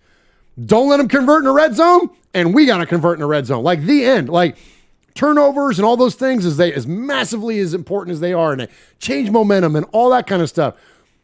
Those are the rarity of plays. The frequent plays are in the red zone. We're going to move the ball between the 20s. That's what we do. Now let's convert when we get in there, and let's keep them from converting when they get there. The Raiders have been penalized also 148 yards, seventh fewest in the NFL. Our opponents have been penalized for 276 yards, second most. So I think that's important. We can't commit pre-snap penalties. It's going to be louder than hell. That Chiefs, it's a chiefdom, not a kingdom. The Chiefs chiefdom is going to be going nuts. They're going to be pumping in crowd noise. It's going to be loud. It's prime time. That crowd is going to be all lubed up from freaking drinking and eating sausages in the parking lot. Like, it's going to be a hostile environment for the Raiders. We can't commit stupid penalties, and it's a tall order, and I can't emphasize this enough. And here's a couple of stats for you. These aren't great stats, but it's the reality. So we're gonna live in the truth. Since Andy Reid arrived in KC in 2013, the Chiefs are 15-3 against the Raiders. With a win Monday night, they would tie the Packers versus the Bears and Patriots versus the Jets for most wins by one team versus another in that span. The Chiefs are a plus 260 point differential. And last season, just to give you an idea of what we're up against, the Chiefs outscored the Raiders by 66 points last season. That was the fourth most lopsided one-season matchup in the last 25 years, behind only the Patriots, Bills, Falcons, Panthers, and Jaguars and Browns. Okay, like, it's ugly. Ooh. Like, it's a lot, okay? Sure. Now, I'm going to leave you with one more set of stats here, because I think this is what, if I had to pin it on one player, and it's a the ultimate team sport, and we talk about them all the damn time. But it's important, I think, to illustrate the importance of quarterback in the NFL. And for us, with Derek Carr, he's had a challenge in some areas. And again, I don't like sharing this stuff with you, but it's the reality of it. So we got to just have this in our context as we're going into this game. Derek Carr's stats through 4 games in his career. Okay, so right now he's got an 83% or 83.2 passer rating. That's his worst since 2014. Yards per attempt, worst since 2014. Touchdown percentage, worst since 2018, second worst in his career. Interception percentage, worst since 2018, second worst in his career. At Arrowhead, he's got a 72.8 passer rating, and he's won 1 out of 8 games there. And his rank in the red zone, and here's what we're talking about. His rank in the red zone by passer rating for the Raiders, okay? So where he ranks as the 32 starting quarterbacks by year, in 2014, he was 10th best in the red zone. That's pretty good. Sure. 2015, he was 30th. 2016, 18th. 2017, 23rd. I'm just going to rattle the rest off. 21st, 15th, 18th, 23rd, 28th. This is Derek. This is not all on you, man. And I'm not saying it, but here's what I am saying. Get it in the red zone. We got to convert. When they get in the red zone, we got to keep them from converting. And I think that's about the only shot that we're going to have. We got to play literally a perfect game for us to beat the Chiefs. Yeah. So final thoughts. Yeah. So, Derek, there was a point last year, and I can't remember when it was, when, I guess when maybe Derek broke one of Stabler's records or whatever, like that last record for a quarterback was. Derek got that, and someone was rattling off to him about stats or something like that, and he at that one point in the season just said stats don't matter. And so I don't know if he forgot that or something like that and was trying to force feed the ball a lot, but I'm telling you, that game that we just watched last week, that was the best game I've seen Derek Carr play all season. He was great. And his stats sucked. He didn't have. So did Kenny Stabler's.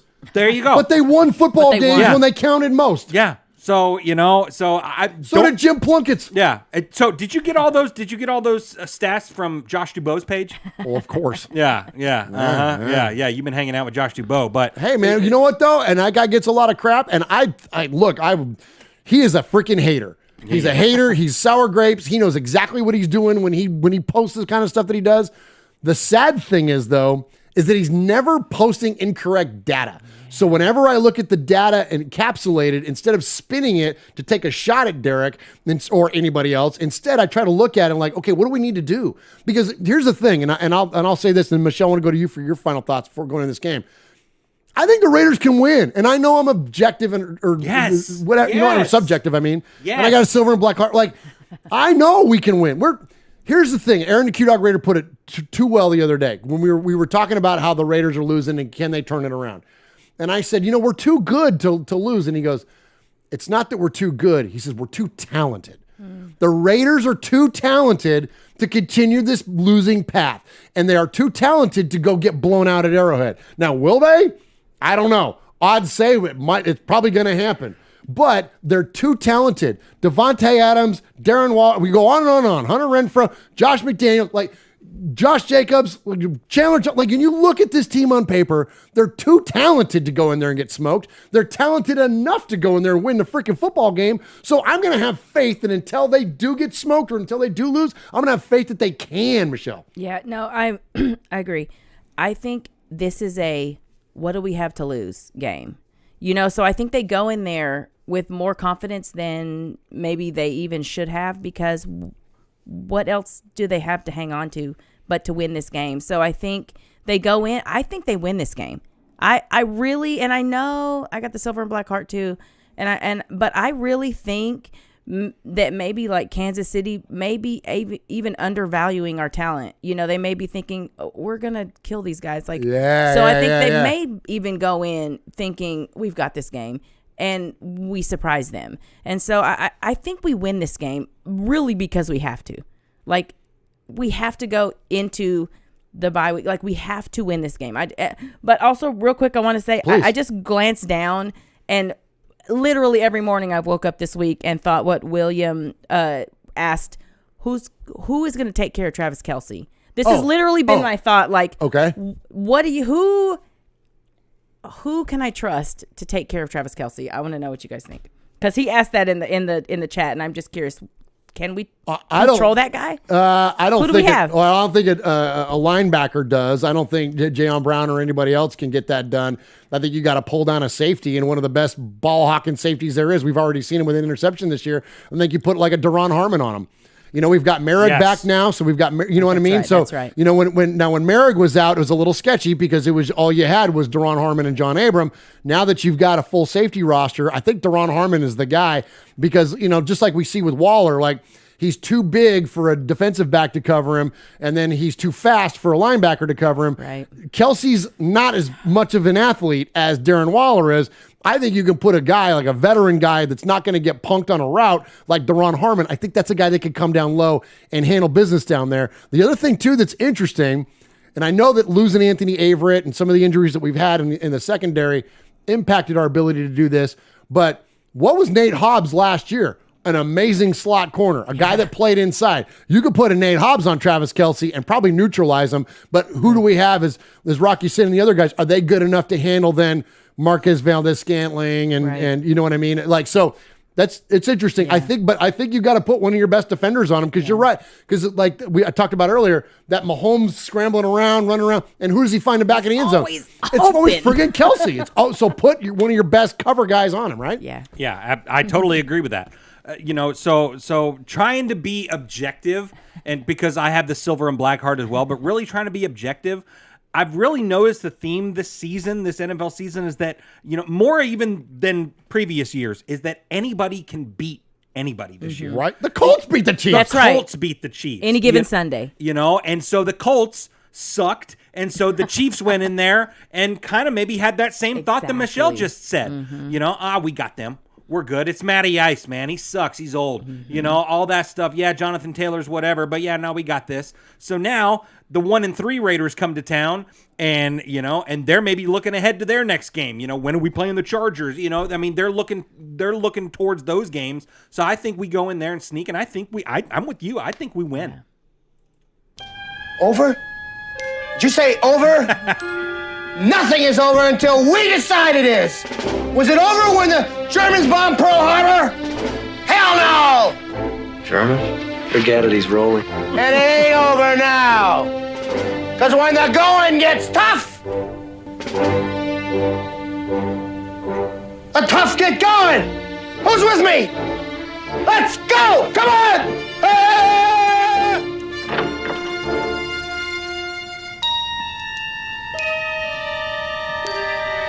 What the f*** happened to the Raiders I used to know? Where's the spirit? Where's the guts? Huh?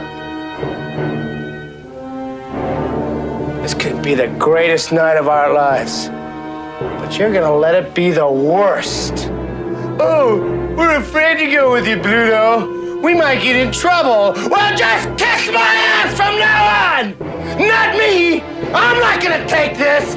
Kelce? He's a dead man! Reed? Dead!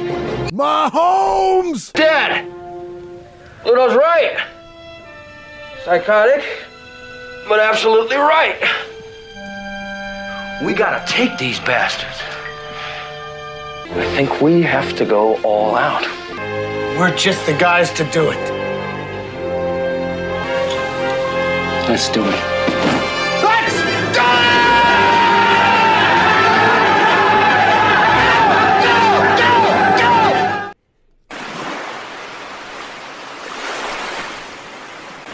Fading, looking. He's under the gun. He's caught. He throws. It is. He caught it.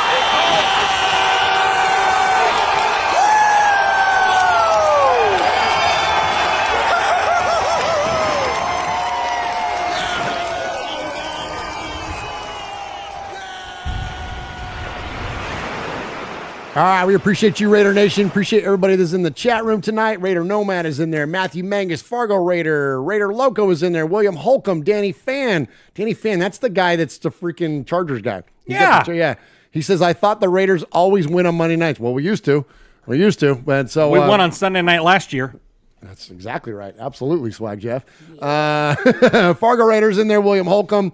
The Raider Critique. What's up, Raider Critique? Ebony Graves, Fargo Raider. Chronicles of the Black Hole. That's our good buddy Daniel is in there. Raider Rue is in there. Trinidad is in there. Paul is in there.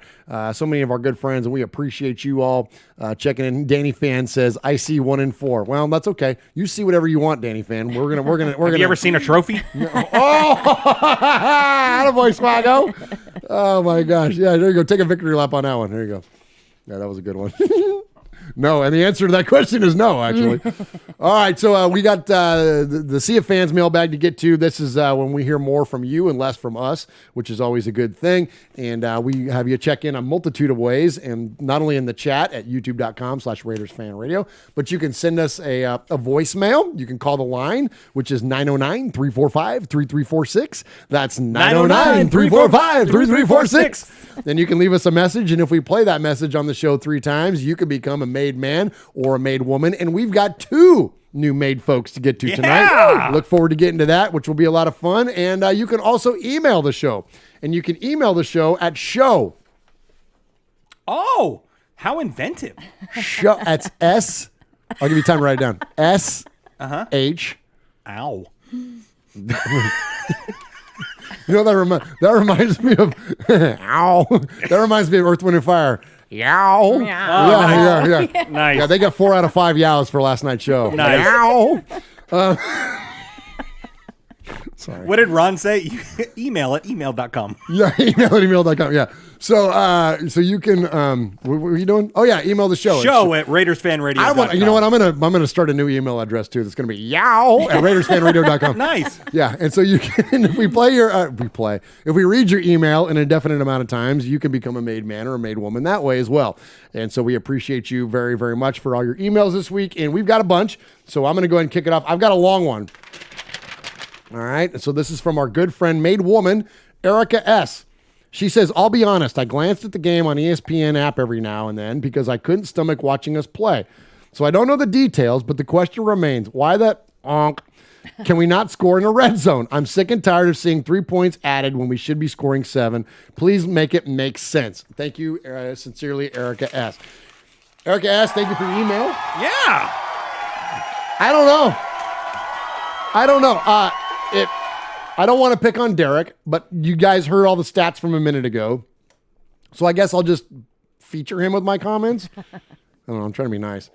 But like last year when we're playing the Bengals in the playoff game, we had 4 shots at the end zone from inside the 15 or whatever. I don't remember what the yardage was.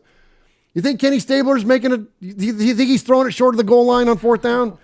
That's, you know what I'm saying? Like, so those are the, like. Kenny wouldn't have looked at Zay Jones on 1st through 3rd down. Well, there you go. Exactly. But you know what I mean? Like those kinds of things, like throwing it short of the yard to gain or the goal line on a 4th down. Those are the kind of things that Derek does that frustrate me as a fan. When I'm watching this, I'm like, why even do that? What I thought it was great last week when he did that. He had a free play and he tossed that ball up to Mac Hollins. Now, Mac was out of bounds. But Mac caught that ball in bounds and it was just about a touchdown. Why are we waiting until we got a free play shot to do that, Derek? You know what I mean? And so I think that's more of what we want to see is we want to see a little bit more of that aggression, especially in the red zone. That's, again, I don't know if that's the right answer or not, but I think that's the only thing that I could point at because otherwise play calling and otherwise it should all make sense because of all that conversation that we had earlier about the talent being there. So, all right, who we got next? We got Raider Shank. Oh, that's me too. All right, here we go. Raider Shank sends this email to show at RaidersFanRadio.com. Send us an email. We love your emails. What up, nation? Finally.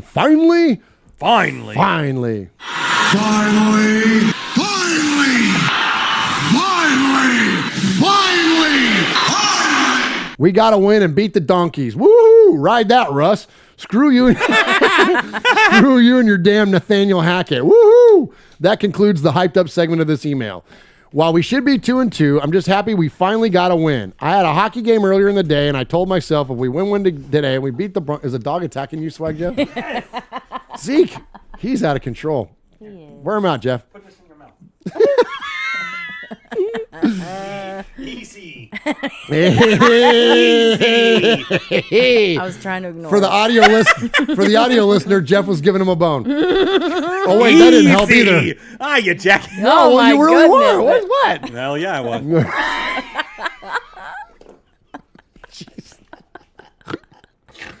That's how you get monkeypox. That was a song cranked in my room. Even better, one of my. Sorry. That's so damn stupid, man. Oh my gosh. If we lost today, I would have taken my old car jersey and burned it. Well, we won, so it's still intact. Oh. That's all for me. Next Sunday, we'll be taking on Kermit Princess Mahomes. You better watch out because Sax Crosby will bury his ass into the ground. That's what I'm talking about. Raider Shank, proud made man, second most Northern Raider fan, and currently looking for his first ever BRT Sizzler Award. Nice. All right, somebody else check in. Hey, the Broncos are playing tonight, right? Oh, yeah. Yeah, they just started about like now. Yeah. Donkeys are up 3-0. Go Colts. Okay, let's go Colts. Let's go Matty Ice. Oh, yeah, for sure. Is this me? Yeah, I guess. We got Jake from State Farm, Virginia. Oh, State Farm, Virginia. Yeah. Okay. All I have to say is what a game. It's been a long time since the Raiders absolutely dominated the running game like that. It kills me to say, but usually the Raiders are on the receiving end of a big rushing performance that inflates certain players' projections for years to come. Looking at you, Doug Martin. Finally, we established the run and stuck with it. It's undeniable how devastating Jacobs can be when he and the O-line get into a rhythm. There were running lanes big enough to drive an injured down Judge through, and when the hole wasn't there, Josh was spinning, lowering his shoulder, and dragging donkeys by his jersey for a first down. On paper, Derek's performance doesn't look that impressive. 21 of 34 for 188 yards, long of 20 yards to Devontae Adams and 2 sacks. Derek needed to do what he needed to do in order to win. He took what the defense gave him and was much more disciplined with his reads. I think the biggest thing for Carr is that he was able to do what he was able to do with his legs. 7 runs for 40 yards. I want to say 5 first downs, which were in clutch moments of the game. But most importantly, he protected the ball once he committed to the run. On to the defense. Max Crosby is still an absolute stud. By sacking Russell Wilson twice, he's back on pace to break the Raiders' single-season sack record. With maybe the exception of Daniel Carlson, Max Crosby is the only player I don't worry about what version I'm getting of him on Sundays. Let's go. As for the rest of the defense, there are still too many blown coverages and uncontested throws. There were a few times we lost momentum by allowing donkeys to make big plays. We got to stop shooting ourselves in the foot. I'll end it on somewhat of a positive note. I've been looking at reports of Chandler Jones sightings, but you won't see much of his name in the stat book. He was manhandling O-linemen and drawing offensive holding calls. Still not out of the woods yet, but I'm seeing improvements, and if the Raiders can beat the Chiefs this week, we're right back in it. Until next week, go Raiders. Jake from State Farm, Virginia. Hey, Jake from State Farm. What are you wearing, Jake? Thanks, Jake. Khakis. Hey, you know, and shout out Jake. He's not. I don't know if he's from State Farm, Virginia or not. I just saw he was Jake from Virginia, and I thought, I wonder if there's a State Farm, Virginia. And I looked it up, and there was. Yeah, it's west of Richmond and southeast of Goochland. Hey, we got ourselves a Goocher State, Jake. There from you State go. Farm. Yeah. we got Silver and Black Mac next. Who's got that's that? me. That's me. You. Okay. Salute RFR. Salute Nation. Murph, Mosh, Swag, Jeff. Love the show. Keep up the great content. Ah, yes, the feeling of winning. Week 4 was. Oh. He's excited. He's pumped. I'll put him out. Week 4 was must win, baby. Week 5 is just win, baby. W season. This offensive unit should be difficult to stop with Jacobs running downhill and White behind him. The pass plays could be checked. I know y'all saw Perryman shooting the gaps. God made him.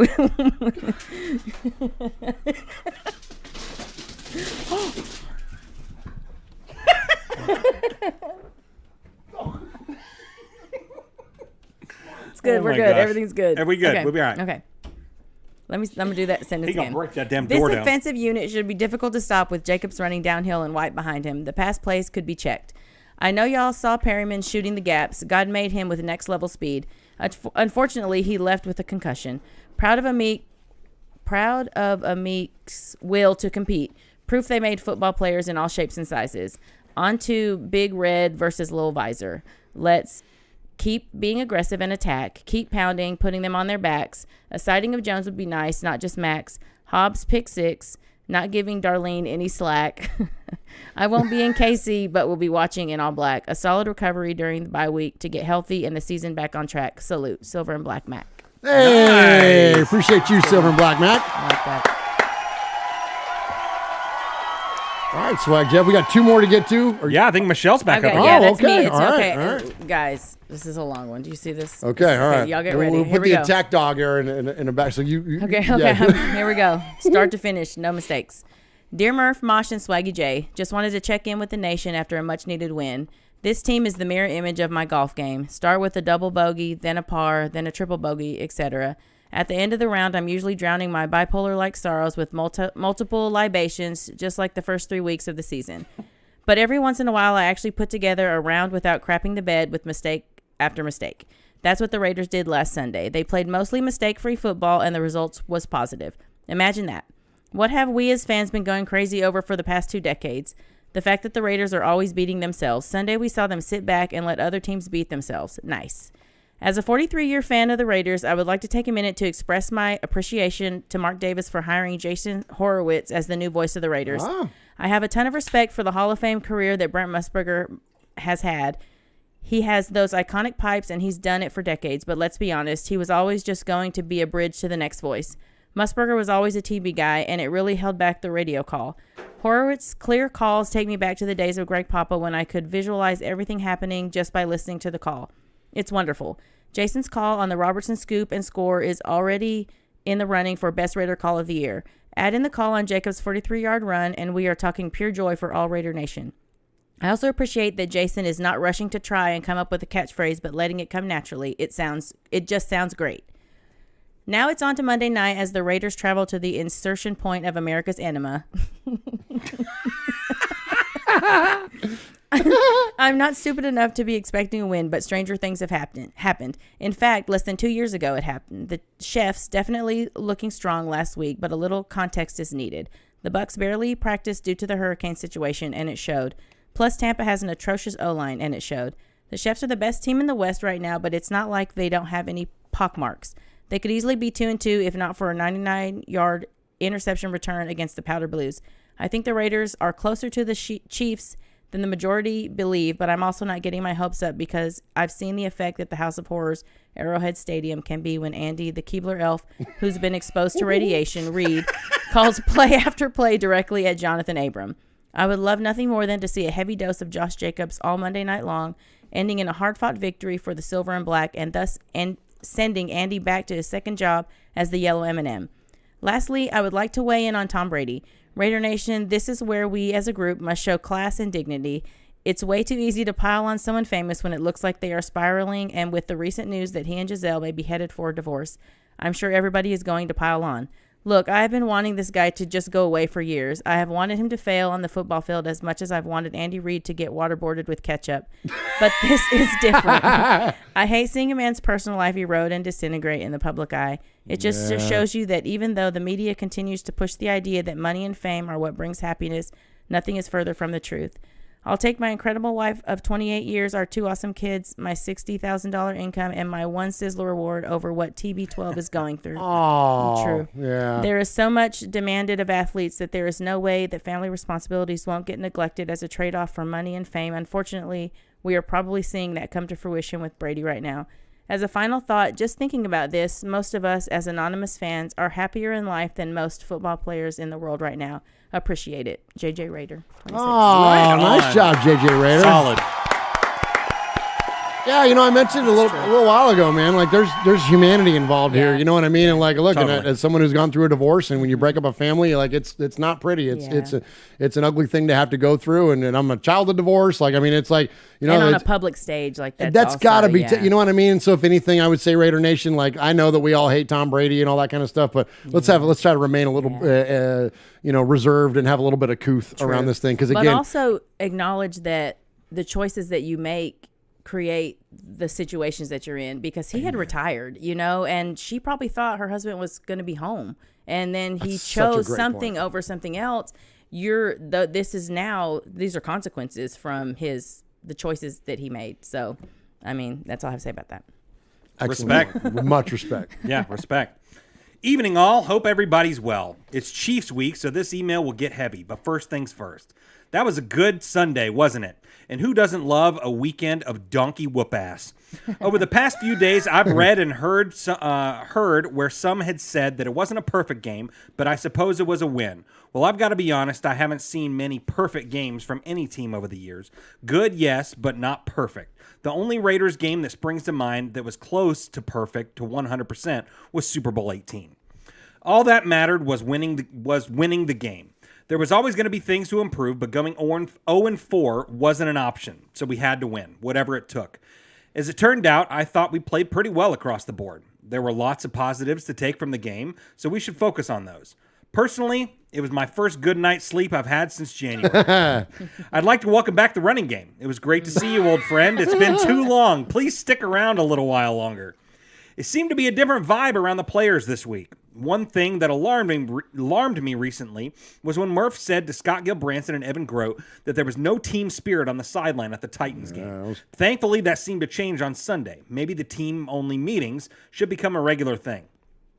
Denzel Perryman being back reassured me. Meek Robertson had a great game. Nate Hobbs continued to be a beast, and Devontae he was Devontae.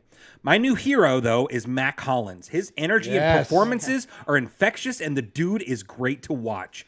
When all is said and done, though, the one guy that inspires today's fans and evokes memories of the past is Max Crosby. What a superstar that guy is. Oh, and by the way, I saw a guy wearing a 55 at one point.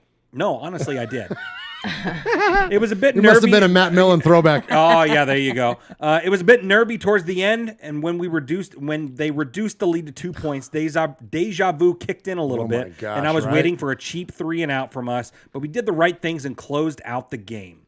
As if winning isn't enough, we, especially against them, we had the pleasure of watching Melvin Gordon having a boo-boo in the press conference, sad sack, as Ren and Stimpy used to say, happy, happy, joy, joy.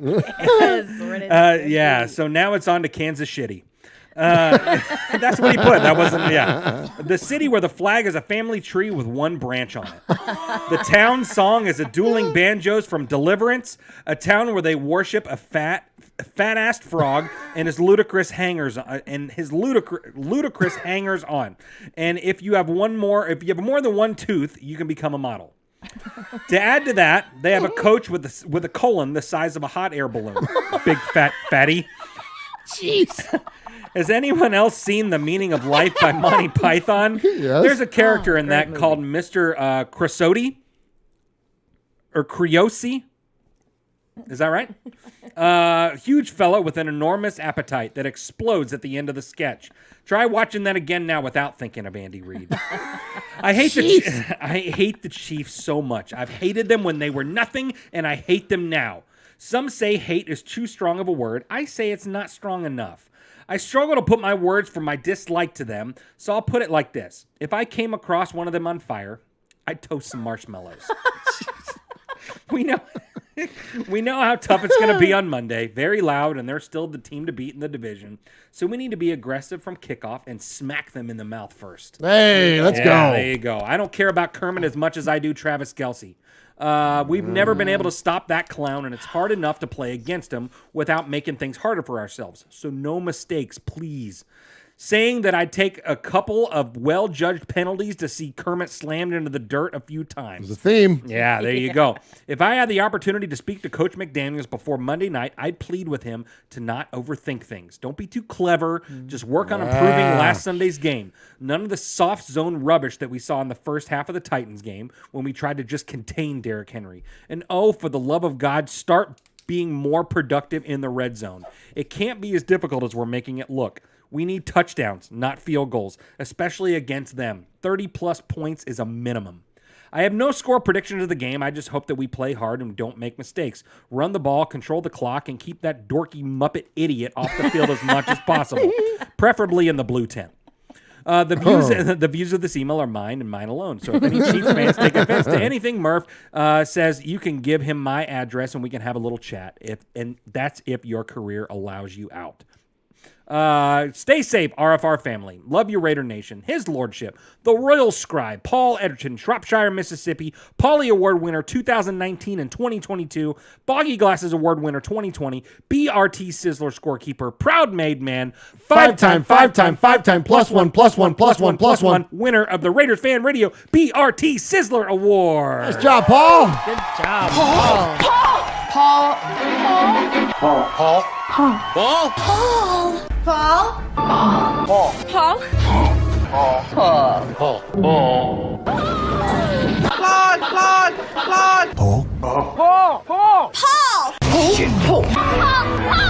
Paul, your name Paul?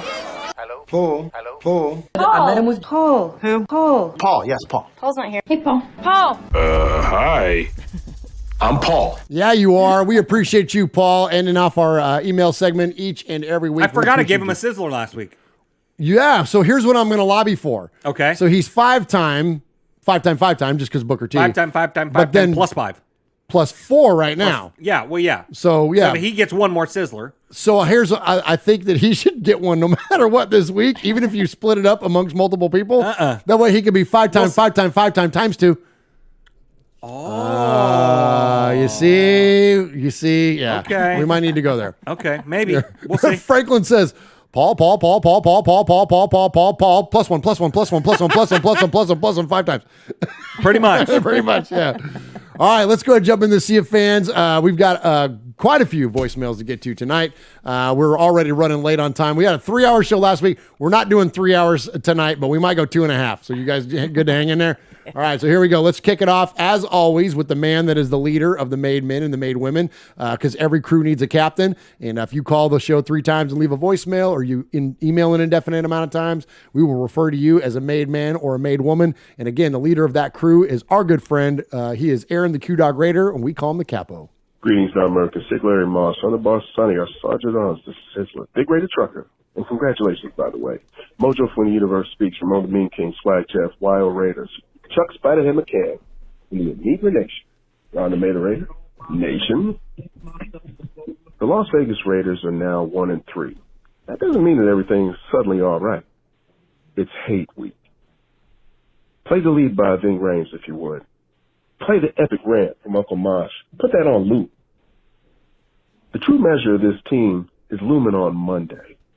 This team has been reconstructed from the top to bottom to go head up with the mustard, mayo, and clad assholes from the Show Me State. Our team will now line up against those Chiefs in Arrowhead. This is what this team must be constructed to do. We built the roster, we changed the coaching staff, the ownership has done an about face, all in order to take on the Chiefs in their so-called kingdom, or anywhere on the planet for that matter, for AFC West supremacy. I can't stand the Broncos, but I hate the Chiefs.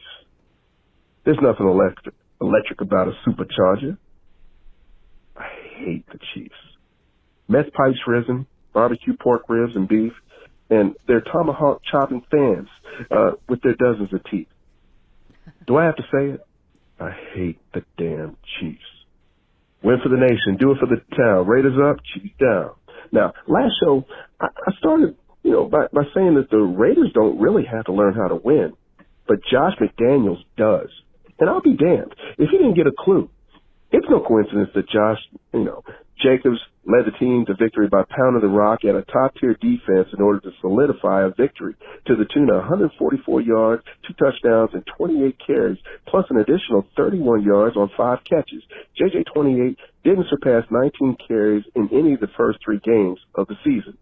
So this obviously had to be an emphasis for McDaniels coming into last week. I said McDonald's because I'm thinking of Andy Reid wearing a McDonald's jacket with that big on visor that he's got on his head. But I digress. Jacobs, he was the key factor in the game. Now, I'll get to other people that I want to get superlatives to, but even Josh McDaniels had to say after the game, he's one of the best runners that I've ever been around. The Raiders coach McDaniels went on to say that take that for what it's worth. I've been around some good ones. He's got great ability to make yards after contact. He has a great ability to make yards even if there's not a lot right there right away. Now, let's move on a little bit. Respect to Amik Robinson, DA-17, Nate Hobbs, and Max Crosby for taking the players only, meeting energy, and transferring it to the field and balling out last week. Honorable mention to DC4, of course, for QB Jeff for finally using his legs to sustain drives instead of tucking tail and waiting for sacks at the first sign of pressure. I'm still disappointed in Waller, though. Chandler Jones, again, failed to register a single sack against Ebony Graves' beloved Donkeys. However, not he anymore. was disrupted, drawing multiple penalties from the Denver offensive line. We'll need him to actually double down and repeat that effort coming up this next Monday. Now, silver linings. Per the New York Times, our Raiders only have a 16% chance of making the postseason. Follow me now. Last season, the NFL went to 17 games. And when they went to 17 games, there were 3 teams that also started out 1-3 that made the postseason. I give you the Eagles, the Patriots, and yes, the Pittsburgh Steelers, Moth. Now, moreover, the AFC West champions and the Chiefs, they also had a rocky start by going 3-4 after their first 7 games of last season, after, once again, like the Raiders, losing on the road at the Titans to the tune of 27-3. I'm saying there's a chance. The hit list. People knowingly referring to a chiefdom as a kingdom. Brett Favre, Herschel Walker, Jackson Mahomes, Roger Goodell, Daniel Snyder, Jim Rome, Mike Wilbon, Jason Whitlock, forever that Kansas City native. Let's go ahead and hang 100 on these fools and insurrectionists. Friends don't let friends root for the Chiefs. Now, this is an addendum. I'm not opposed to having our bus do a lap around Arrowhead Stadium after we bring home this dub, baby. Let's ride. Let's go. Nice, Let's Capone. go. Appreciate you, Aaron, the Q-Dog Raider, always kicking off this segment. All right, next up, we're going to hear from our good friend. We haven't heard from him in a hot minute. Other than I got a chance to meet him in person at the final preseason game down in Vegas, which was cool. But let's check in with our good buddy Lalo Meloso. What is up, Raider Nation? Uncle Mosh, Murph, and Swaggo. This is Lalo Meloso calling in for the Thursday show. Sí, hoy es jueves, el 6 de octubre, on Raiders Fan Radio. Sorry, guys, throw a little Spanish in there for Hispanic Heritage Month. Come on. That's right. Something I'm not hearing a lot about from Raider content creators, but hey. You will now. A story for another day. I'm going to keep it positive. I wanted to talk about Josh Jacobs and that locker room interview he had after the game. I heard this interview on Raiders Fan Radio on Locked On Raiders with your boy Q on Monday. Was that the 3rd?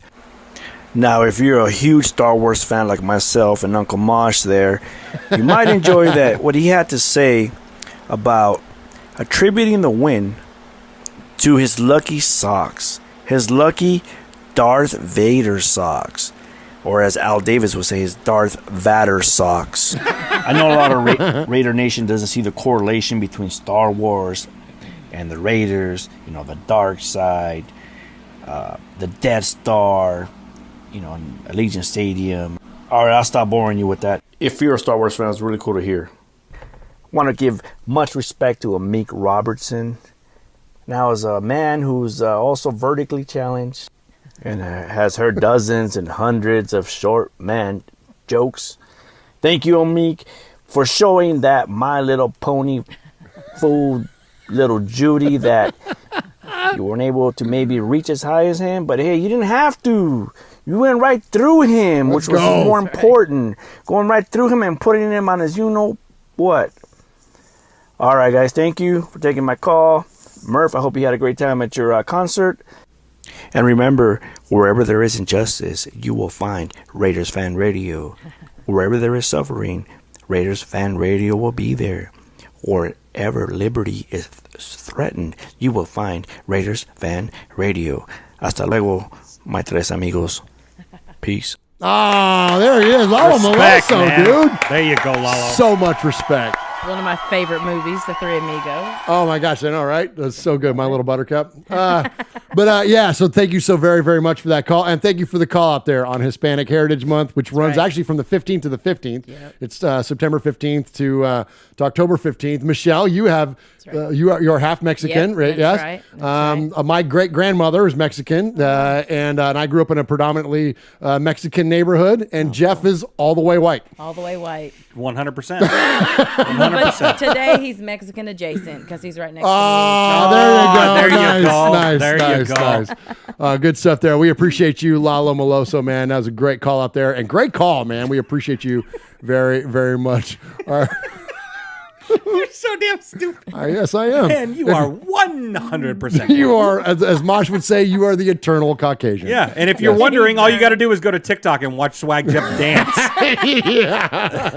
Yeah. Oh my gosh. All right, next up, so we mentioned that if you call the show and you leave a message 3 times, you become a made man or a made woman, and we've got a new made woman. Let's go. Let's go. Let's go. We've got a new made woman checking in tonight. She is PSP Raiderette, and congratulations, you are the newest made woman here at Raiders Fan Radio. Hey, Raider Nation Radio. You know what? I'm sorry, I haven't been on. I haven't been able to do Raider Nation for a whole week just because they f***ed up my whole birthday week. My year is this year. My birthday is 9/22. So my birthday is 9/22/22. This is the year that I expected Raiders to f***ing blow up. So just the fact that they just, you know what, started off real f***ing bad. That broke my foot that hard. I just couldn't. I tried, and I'm going to be a Raider. It's not like I'm leaving my Raiders, but you know what? I had to take a break because they were ruining my birthday week. But they f***ing won. Beat these little broke-ass Bronco boys. Oh, my God. Thank you, goodness. I needed this shit. I'm watching this game, and I'm feeling rejuvenated. Oh, God, thank you. I needed this shit. I can't get into technicals because I'm not like you guys. I don't pay as detailed as to technicals until I listen to other broadcasters point out stuff that I don't know. Like, I'm still learning. I've been watching, and I've been a Raider since 1998. But I'm a lady, and I just recently stopped being a mom. Well, not when I stopped, but my kids, they're now grown, so I don't have to tend to them. So now I can tend to myself. So now I can focus on technicals, and I can focus on details and stuff like that.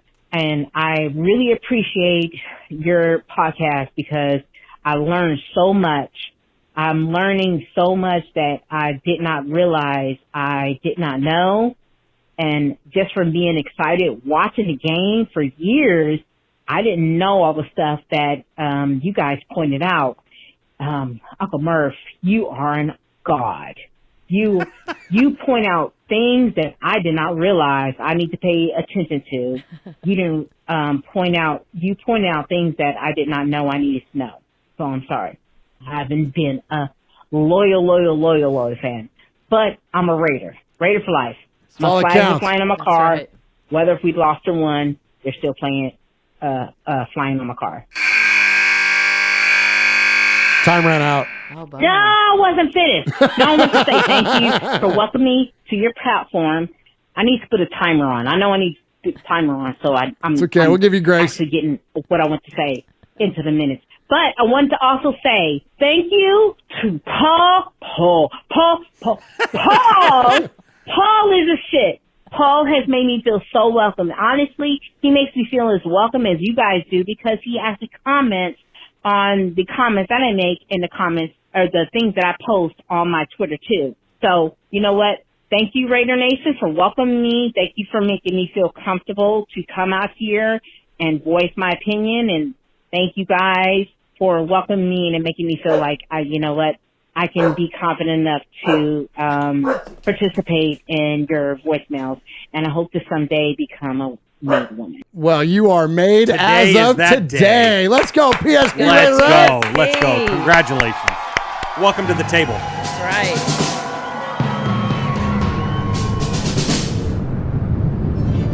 This made woman is loyal, blustering in our fan mail. Mess with her, I would deter. She'll kick you right in your tail. Her face is always game ready, painted in silver and black. She is loyal to the Raider Nation. She always has our back. She cheers as she storms our podcast, a fan no prouder or bold. And here on Raiders Fan Radio, her fandom is as valued as gold. This made woman is a Raider, a fierce and loyal fan. She's out here yelling and clearly telling she can kick ass as good as a man. Let's go. That's right. Nice Let's go. job, PSP Raiderette. We appreciate you. Yes, congratulations. Congratulations. Now has a seat at the table. So I love when that thing gets played. Yeah. Well, That's a hell of a soundbite. It's a hell of a damn You soundbite. listen to that to fall asleep at night. Absolutely. I got that shit on repeat, Brett. All right, so there are 6 made women. Okay. Nice. Here at Raiders Fan Radio. Michelle, I'm going to put you on the spot. Can you name them? Okay, Granny Granny. is one, right? Maritime Haley. Granny. Yeah. Haley's one. Yeah, Haley was the first one. Coach's daughter, did she get made? Someone's got a daughter, I thought. Wasn't there? No? Okay, No. I don't think so. No. Okay. PSP Raiderette. PSP Raiderette. There you go. All right. So Me? There you go. You were How number many 2. set? So Haley in Scotland was number Yeah. 1. You were number 2. Then Maritime Granny. Then we heard from her earlier tonight, Erica S. Erica, yes, S. that's right. Okay. And then the maid woman who says she's not as much of a fan as she Ebony, thinks. I can't believe I've left her off. Oh, man. So Miss Ebony Graves, that's right. So now we have 6 made women here at Raiders Fan Radio, and we appreciate you so very, very much. And keep them coming. The more ladies, the better, man. That's right. The more ladies, the better, man. This is great. So we appreciate you. Man, get your wives made. What are you doing? Let's go. Bring them in. Bring them into the mix. Let's do it, man. Let's do it. All right, let's check in now with another couple made men. These are our good buddies out there in Fremont, California. Let's check in. Listen, I know I'm putting my thumb on the scale, but we give a sizzler to the best calls of the week. These guys have done everything from like Star Wars reenactments and all kinds of stuff, and the Mangus boys brought it this week. I love it, this call from the Mangus boys. All right, brother, we're here. Now, you know what you want? Yeah. Okay, here we go. Welcome to McDonald's. How can I get your order? Yeah, give me the Victory Monday special and make it 2, please. Anything else? Yes, can I get a side of Denver McNuggets? Like, as much as you can give me. Anything else? Yes, can we get a side of Stuck It Russell Wilson sauce? And just give us as much as you can put in the bag. We like a lot of sauce with that. Anything else? Ooh, and can you put instead of regular fries, can we get extra salty fries? And for the drinks, Denver Bronco Tears? Yeah, Denver Bronco Tears. Make them both Denver Bronco Tears. Extra salty. Oh, yeah, and Casey, your next pie. Anything else? Yes, 2 Casey, your next pie. Anything else? No, that'll complete our order. $23 at the window. Please go forward. Thank you. Wow, $23. That's a steal. I know, right? It's Victory Monday. Happy Victory Monday, everybody. And KC, you're next. That's right. Yes. I love it. Yes. Love it. The Mangus boys ordering at the drive-thru. Can we get Bronco Tears? Yeah, 2 Broncos Tears. That was so funny. Extra salty. So good. Oh my gosh! All right, next up, let's. This guy's becoming like he's really bringing it now when he calls the show. Totally. This is when one of our I wouldn't say he's not a new made man, but a recent made man, we'll say. And there's a certain theme to his call, and he's crushing it every week. Holy f***ing shit, fam! We finally won a game. I'm not gonna lie, this one's a bit more special to me just because I hate the f***ing Broncos. Like I didn't grow up during the time with the rivalry between the Steelers and the Raiders and stuff. For me, it's always been the Broncos.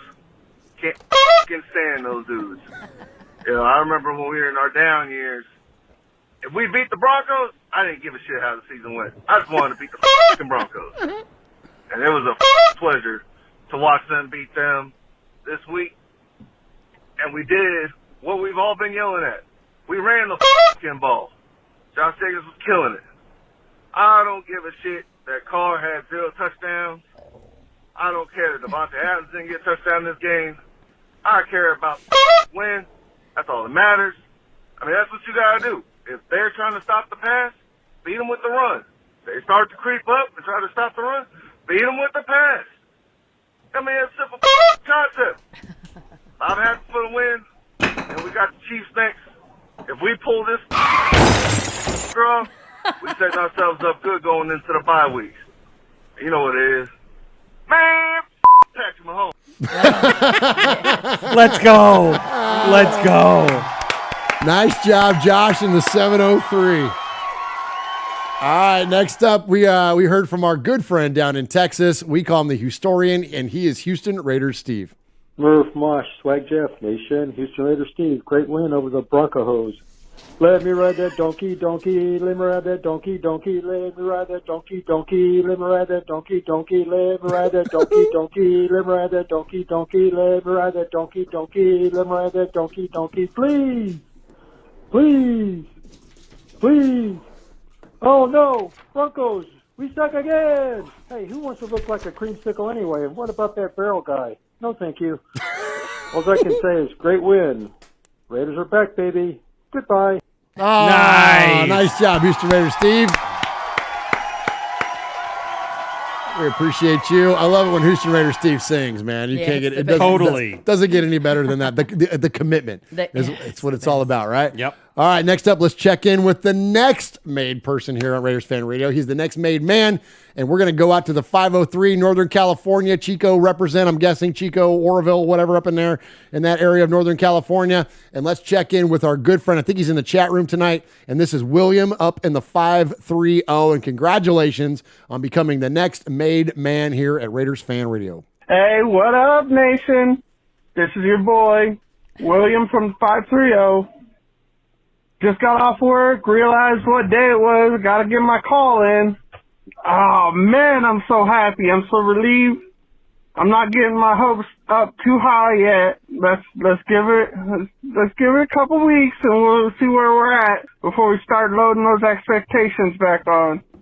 The best I could say was the past 3 weeks before this week, we were like a kid who just got a bunch of presents for Christmas, couldn't figure out where or what they wanted to play with.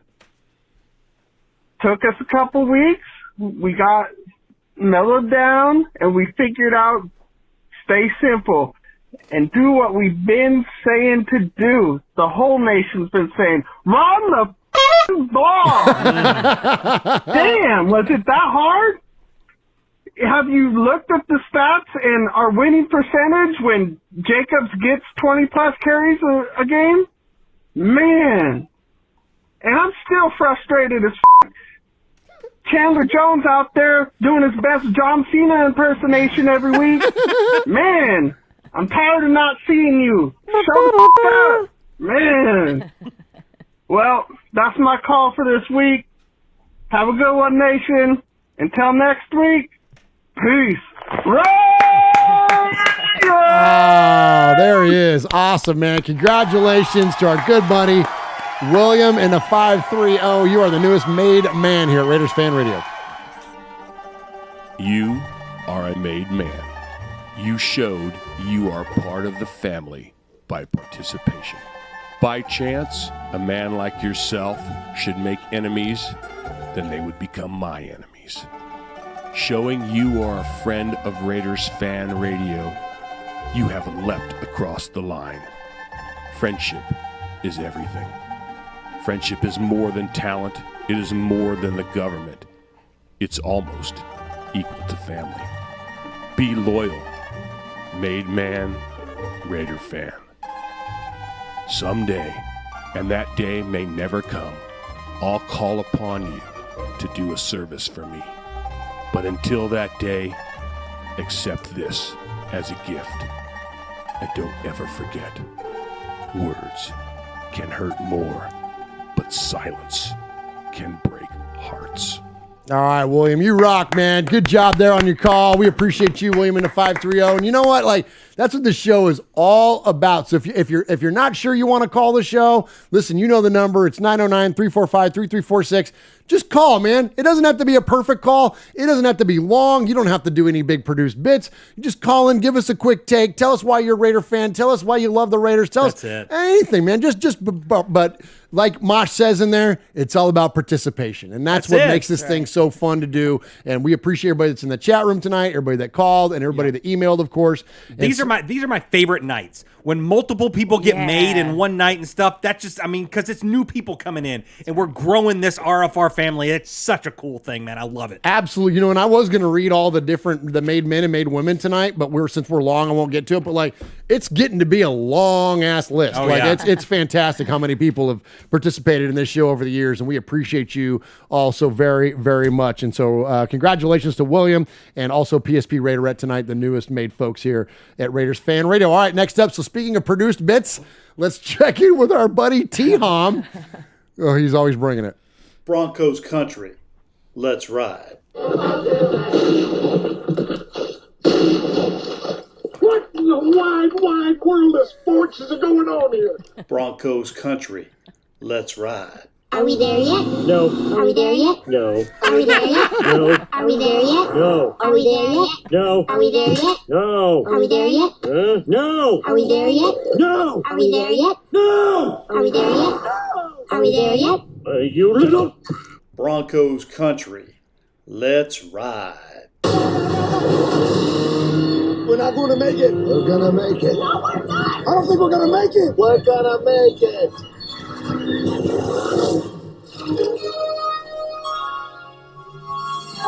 We're not going to make it. Broncos country. Let's ride. All right, there he is, T-Hom. Nice job. Anytime you can incorporate movie clips and show clips, we're all about that kind of stuff.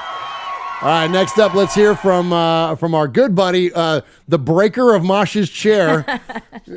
Holy cow. Oh, my gosh, man. So funny. Let's hear from our good friend. Some call him the meme king. He is Raider Ramon. Raider f***ing nation. Let's f***ing go.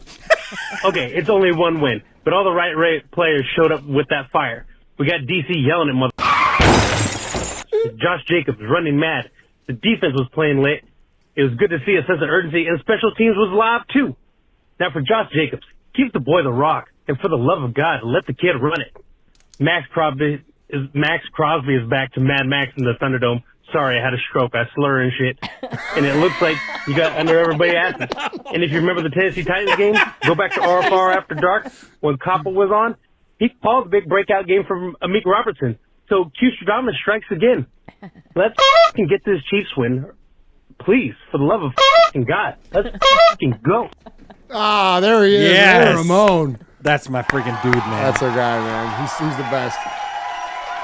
And so thankful to see Ramon and to see him in good health. You know what I mean? Considering all the challenges. And a good spirit. Absolutely, man. That's what it's all about. It's all about the spirit and the attitude you bring to the table. All right, next up, let's hear from our buddy that it calls himself the northernmost Raider fan. He is up there in not only Alaska, but northern Alaska. He is Kill Jadis. Ride that donkey as a beat get all Humpty Dumpty. Gonna get up, get down. Gotta get up, get down. Ride that donkey as a beat get all Humpty Dumpty. Gotta get up, get down. Gotta get up, get down. Oh yeah, everybody, it's Raider Savage. Keep it alive and let me jive. Up in Alaska, I'm here to say the Raider Nation's come alive. 0-3 is not where we wanted to be, and we had to get a win. Lo and behold, the Broncos came to town with their quarterback, Russell Wilson. It was a hard-fought game, but in the end, the Donkeys were lamed. As Josh Jacobs ran through the Donkeys' D, he could never be tamed. Our defense showed out in this Western bout when we were in a different class. With Mad Max the O-line, he did pass to put Dan Wilson on his ass. Ride that donkey as a beat get all Humpty Dumpty. Gonna get up, get down. Gotta get up, get down. Ride that donkey as a beat get all Humpty Dumpty. Gotta get up, get down. Gotta get up, get down.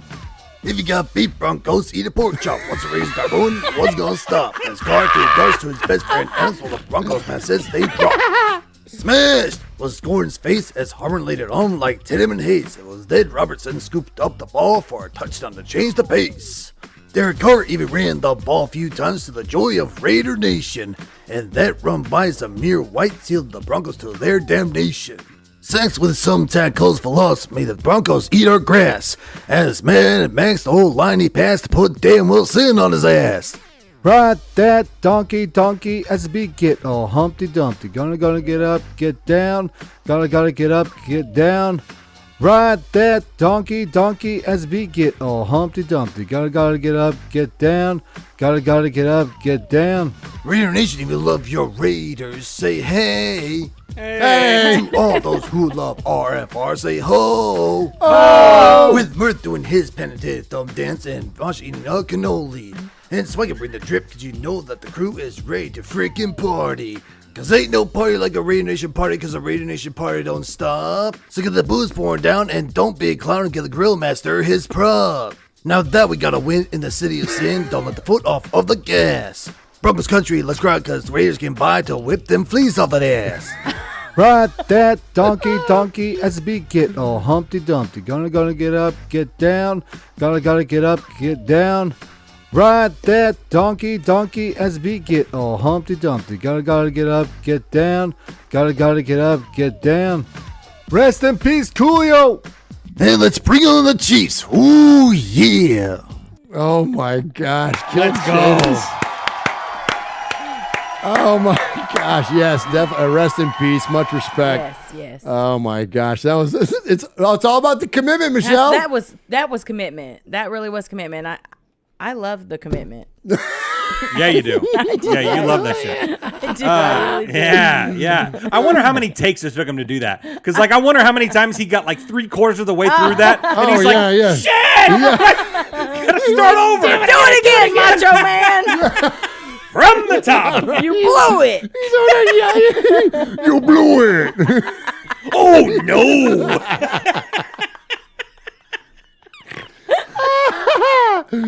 Oh my gosh, so funny, man. Great job there by Kiljanus. We appreciate you. All right, one more to get to tonight before we get out of here. And so we're going to head out to the Canary Islands. So from northern Alaska to the Canary Islands, and we're going to hear from our buddy. He is the Italian-born, but of course, the Raider-born, most important. Raider-born Rico. And, listen, if you got a beverage,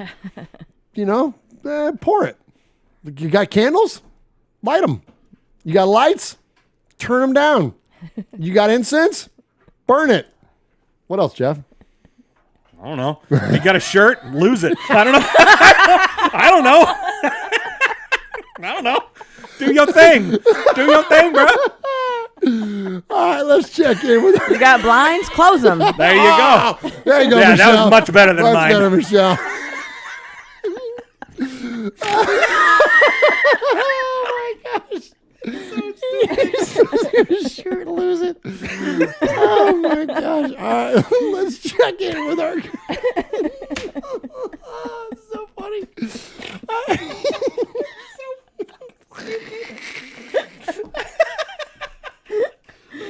Oh my gosh! That put us in a giggle box there. All right, next up, let's hear from our good buddy on the Canary Islands.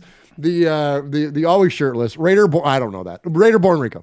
Hey guys, Raider-born Rico here. So last time we talked about Raider identity, and how about that Raider defense? We were talking about Max Crosby and Nate Hobbs in the right direction, and here they are. Love what they've done. Kudos to Max Crosby. Kudos to Nate Hobbs. Kudos to Amik Robertson. They win this game together with the number 28, and that's why we're wearing and we buy that jersey, number 28, Josh Jacobs. And now let me give some congratulations. Let me cheer for the real DC2, Daniel Carson. He's the man, the real deal. Now DC4, hey, you think you're going away with that? Yeah, I'm watching, man. You think you're going away with these couples of Forrest Gump runs? No, man. You still are scared into the end zone. You got to be more effective. I'm watching you, man. I'm watching you. I was watching at Gruden, and now that Gruden is gone, You are the liability. So I'm looking at you. I know you're listening because you ran after my message. So listen to that. Red zone. You got to score touchdowns. We're against the Muppets. You got to show something there. I'm not gonna watch you getting beat and sacked all over the time. So run and be effective in the red zone. Scramble like a mother, and you know what? We always say, I love you all, and I'm out. All right, there is Raider Born Rico. Right on. Paul in the chat says, all the flowers in the garden have started growing. Wow. Okay. There we go. The Rico effect. Well, we appreciate you, Rico. We appreciate all the amazing callers and emailers that we have had tonight. So we call it the Sizzler Award, in which we award to the best email or phone caller of the night. And so Swag Jeff. So Mosh usually does that. Yes. In Mosh's absence, it goes to you. Yeah, well, Uncle Mosh has retired, and so I guess it's just kind of me now, huh? Well, I would say this. Can I float something out there? Sure. Since we've got for the first time, as a more permanent fixture around here, I love Michelle that idea. Sweat in here in the fan cave. Let's get Michelle's input on it too. And what do you guys got for the Sizzler Award tonight? Absolutely. Well, I'll run it down for you, Michelle, before you get put on the spot All there right. and pick a winner tonight. So we started with the emails: Erica S, Raider Shank, Jake from State Farm, Virginia, Silver and Black Mac, JJ Raider, and of course Paul. And then the voicemail started. We started, of course, as always, with Aaron the Q Dog Raider, our capo, and then Lala Meloso, who talks about Josh Jacobs' Vader socks, respect to Amik, and all the short kings. Nice. Yeah, absolutely. PSP Raiderette gets made. Daniel and Matthew Mangus with the perfect drive-through order. Josh in the 703 is pumped for the Broncos win. Respect to JJ, and man, F Patrick Mahomes. Houston Raider Steve, he's riding that donkey. William from the 530 gets made tonight. T-Hom, Broncos weren't riding. Raider Ramon is fired up. He may slur his voice, but he hits all the facts. Yeah. Killed Jadis with an incredible song, R.I.P. Coolio.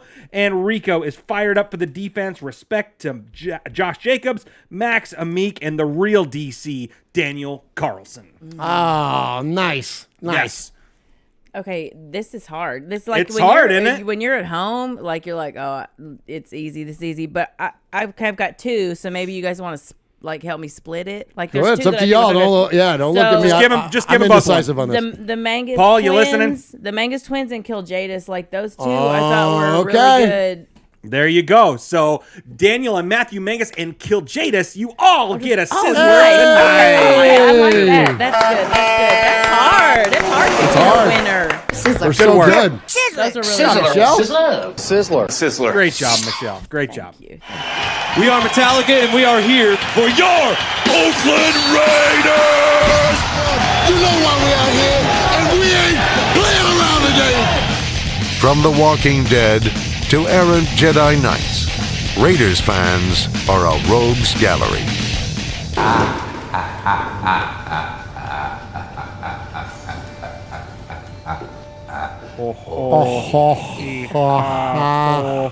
F the Chiefs.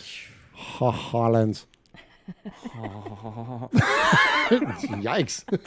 Where are you going at, Jeff? I don't know. All right. So, hey, I hate to end it on a sad note, but I do want to be remiss if I didn't mention much respect and Raider in peace to Clarence Davis. Yes. The running back who famously caught the Sea of Fans pass from Kenny Stabler. I'm going to hit an audio bite just kind of here on the way out, and so I'm going to play that for you all. So this is the famous AFC playoff game at the Oakland Coliseum against the freaking Miami Dolphins. Stabler makes the throw, but as you'll hear Stabler say on this, it had nothing to do with me. It had everything to do with Clarence Davis. Well, I tell him anybody can catch the easy one. Yeah. You got to make the hard catch. 35 seconds left. First and goal for Oakland. They trail 26-21. The promised land is 8 yards away. That's a pass to Stabler. Look it. He runs. He's at the 15. He throws. It is a touchdown Raiders. Touchdown Raiders.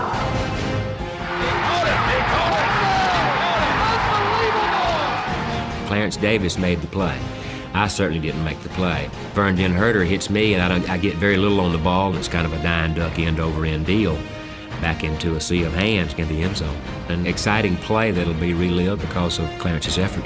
Davis got there first, and it was the Raiders' promised land. Of all the people on the team that were eligible receivers, the one guy you would never want to throw the ball to is Clarence Davis, because he had boards for hands. But guess what? At that moment, at that time in the game, he had the softest, surest hands in the history of the game. As they have defeated Miami 28-26. All right, there is Clarence Davis, number 28 for your then Oakland Raiders, catching, of course, the game-winning pass from Kenny Stabler in the 1974 divisional championship game against the Miami Dolphins. And listen, the Miami Dolphins were like the freaking kings of football back then. They were, you know what I mean? This was like one of the best teams in football, and the Raiders freaking beat them. And this was the guy that historically, like you hear Ron Wolf say in that clip, did not have great hands, but in that moment, he did. And what do we always say about players that they're about great players? They're not always great, but they're always great when they have to be. Totally. And so much respect to number 28, much respect to the legacy of Clarence Davis winning that game for the Raiders. Man, just you know, such a great legacy that he left behind, and Raider in peace. Absolutely. Absolutely. All right, let's go ahead and get on out of here, Raider Nation. We appreciate you so very, very much. I will say this, we're going to be off next week, so don't look for us on Wednesday. We're going to be breaking We all got the bye. We all got a bye week, so we're going to be breaking down a fan cave, redoing some things around here. So look for us the Wednesday after that. And also, too, just again, I want to shout out Ron, the Materator, who wasn't able to join us tonight. Much love and prayers to you and your family, Ron. Yes. We're thinking about you incredibly, my friend, and I look forward to hearing some positive news and your return next week. Absolutely, absolutely. And thanks to everyone in the chat. Foxy Scorpio, Kill Jadis, Ebony Graves, let's see, Daniel Mengus, Aaron the Q-Dog Raider, Paul, Raider Ramon's in there, Franklin83, Lala Meloso, let's see, Blind Athlete. Thank you guys for tuning in. This was such a fun episode. We raised $165 tonight for the One Nation Foundation. Let's go. Yeah, let's go. Let's go. Michelle, tell us about where they can find you on social media and all that good stuff, and then we'll get out of here. And hey, and welcome to the team, Yeah, Michelle. man, Let's listen, go. Welcome to the big table. All right. There the you big go. Table. Yeah. I have my own table. Yeah, you do. Yeah, you can find me at Inclined to Improvise on all of the things. Facebook, Instagram, I'm on TikTok. All of that. That's it. That's where you can find me, Inclined to Improvise. There you go. And you'll find her here Wednesday nights on That's at the right. Fan Cave. Yeah. More Absolutely. importantly, for sure. So, hey, thanks everyone for tuning in for another fun and awesome episode of Raiders Fan Radio, where we take a lighter side journey into the dark side. And don't forget, boys and girls, what happens in Vegas started in Oakland. That's right. Good night, everybody. Love you. Adios, malingerers. We love you, Uncle Mosh. Yeah, we do. Love you, Mosh.